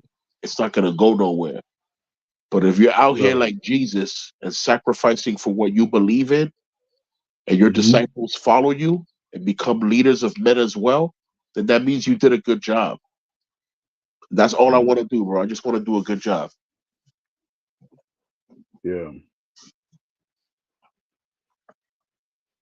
Another thing that I got to ask. Now, certain people who may or may not have Latino blood. I know personally that certain people can't be within your organization, but then Chicago may be different. So are you able to speak on that or not? I sure can. All right. So with the bloodline, I know that bloodline and KMC is different, but I Yeah. don't have but I don't have the knowledge to explain it. Right. So New are York. you? New York Mhm. is predominantly different when it comes to how New York recruited for the nation. All And right. you know, as a Latino bound nation, it stayed predominantly Latino. In the Right. nineties, it was strictly half and half between Dominicans and Puerto Ricans. You know, Right. everybody uptown was Latin King, everybody downtown was Latin King. It was crazy. And then all these little other cliques and gangs started to form up, and people started losing their faith and becoming something else. Which I say that, Mm. in terms of that, then they never were. All right. If you were a king and you left the kings to become something else, then you was never king, bro. It's really that simple. You left the I crown to have that. like you I left have that. I yeah. have that same belief also. It's like you left the crown to go do what? For a flag? A flag is better than a crown? I don't know about that. Right.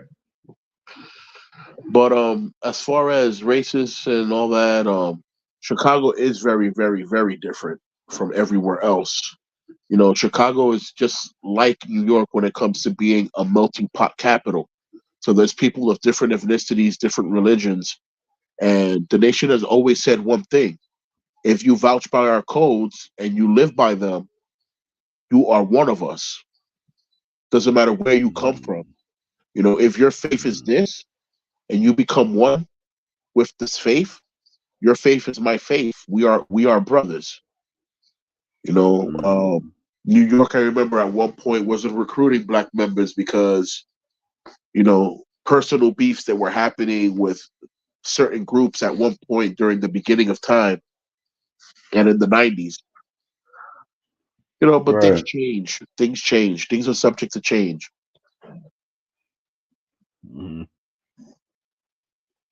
But I haven't really seen any white members of the nation in New York.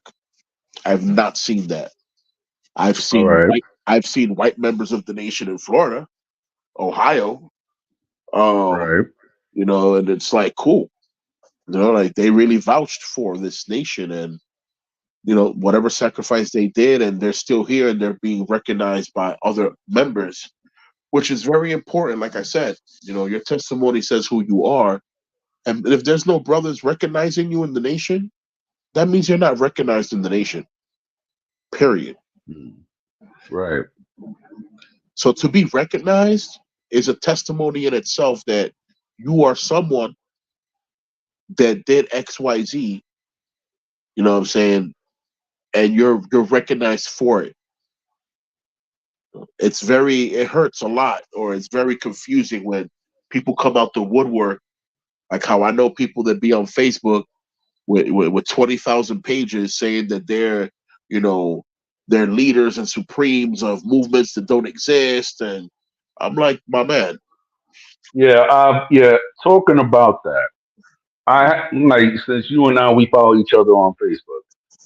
I've seen a lot of that. That you've actually exposed some of the fakery that's within that's within social media, and I have a lot of people who are they're of different groups and everything, and a lot of things have came up to one point that when certain people when they go into an organization, now they're being now a word from a person who is of high status is being said into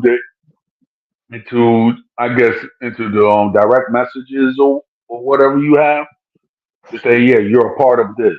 When the fact is, they never met the person face to face to say, okay, you're a part of my organization now. What's your views on that? Well, you're gonna laugh. One time I was on Messenger and someone hit me up at the random, and they were like, "Yo, what's good, brother? I'm new to the nation. King Love.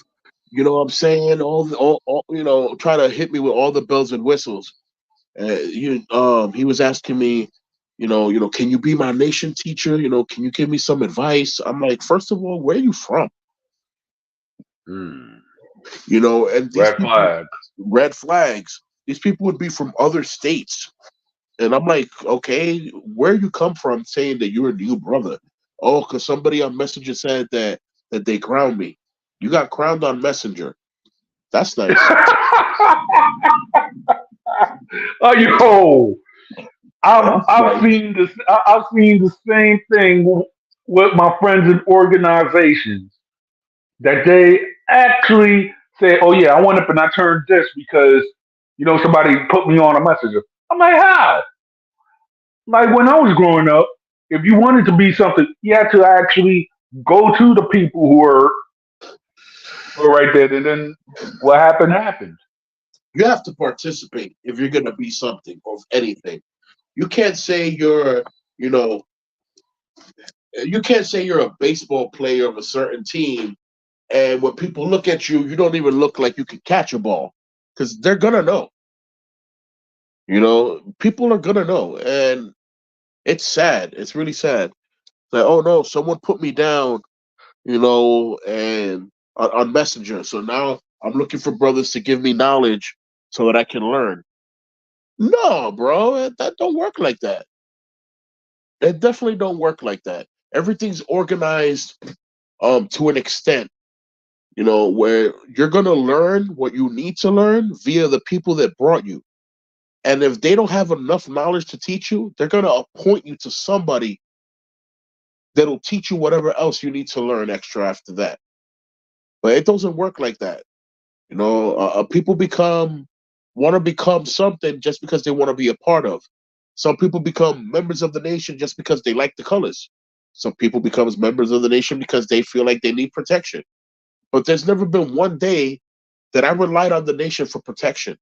If anything, I relied on the nation to be my family when I didn't have my family. Like when I was overseas, the nation was there for me. When I'm here in New York, the nation's here for me. In Chicago, the nation's there for me. In Florida, the nation's there for me. In Atlanta, the nation's there for me. Pennsylvania, the nation's there for me. New Jersey, the nation's there for me. Mm-hmm. PR, the nation's Exactly. there for me, bro. Ecuador, the nation is there for me. You know what I'm Mm-hmm. saying? Spain, the nation is there.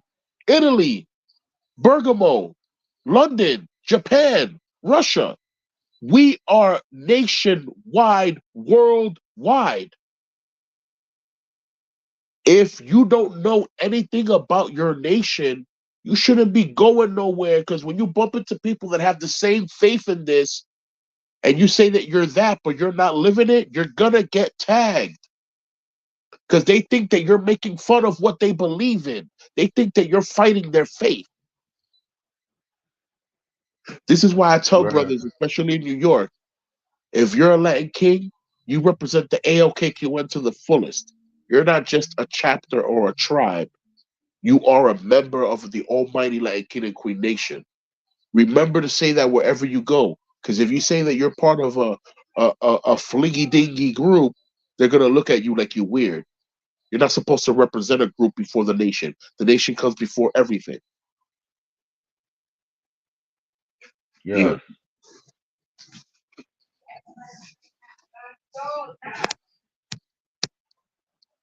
Mm. My last question that I'm going to ask, Yeah. and and this is one thing that I've seen. Now, as you know, that there's a YouTuber by the name of Theo Godbout, and he talks to a lot of people because of whatsoever, and certain people may or may not know reveal the history. Would you think a member of your organization will ever sit down with this man, or that will not be possible? What's your opinion on that?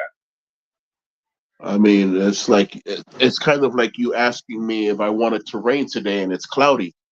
I Right, can't control the movements of the next person. There's always going to be right, somebody that's going to be on an interview talking about something or something else. When it comes to the nation views, whenever we do interviews about the nation, which technically we're not even supposed to do because we don't go to media, but this is not going right. to media to talk about, recruitment. This is not going to media to let the world know, listen, we're here and alive and we're strong. No, we're going to the media to let the world know that we are here because we are vigilant people and we are people of faith. Our faith has brought us this long. If not, we wouldn't be here. So if someone's going to do an interview with that guy, I don't know that guy's testimony. If he's a good person, hey. If he's a bad person, I don't know. Who All knows? right, You right. know, but if brothers see fit to do one and they do it, they did it. What can we do? Okay. It, it's been a pleasure as always of you coming to my show, and hopefully, hopefully that people could actually come and come and build with what you say, and hopefully it's been a positive outlook of whenever we actually link up. Pete, Yeah, PK bro. Darkness. Um, so I want to take this last moment just to give a final word and close out with a quick prayer. All Final right. thoughts for viewers, para los que están sintonizados. Let us remember to always come together as one people. If we can learn to live in unity, there wouldn't be any need to prep ourselves for war because we would always live in peace. That's my final thought. And now I'm going to pray. Almighty Father, King of Kings, Padre Todopoderoso, en esta hora, Señor, yo presento a este programa, su presentador. Yo presento, Señor, a las personas que escuchan este mensaje, las personas que sintonizan este radio. Padre, que tú nos bendiga a todos con la paz y protección de tu Espíritu Santo. Y que la sangre de Cristo siempre esté sobre nosotros para que ningún malo daño venga sobre nosotros. Padre, mira que nos vamos a partir de aquí a nuestros respectivos hogares.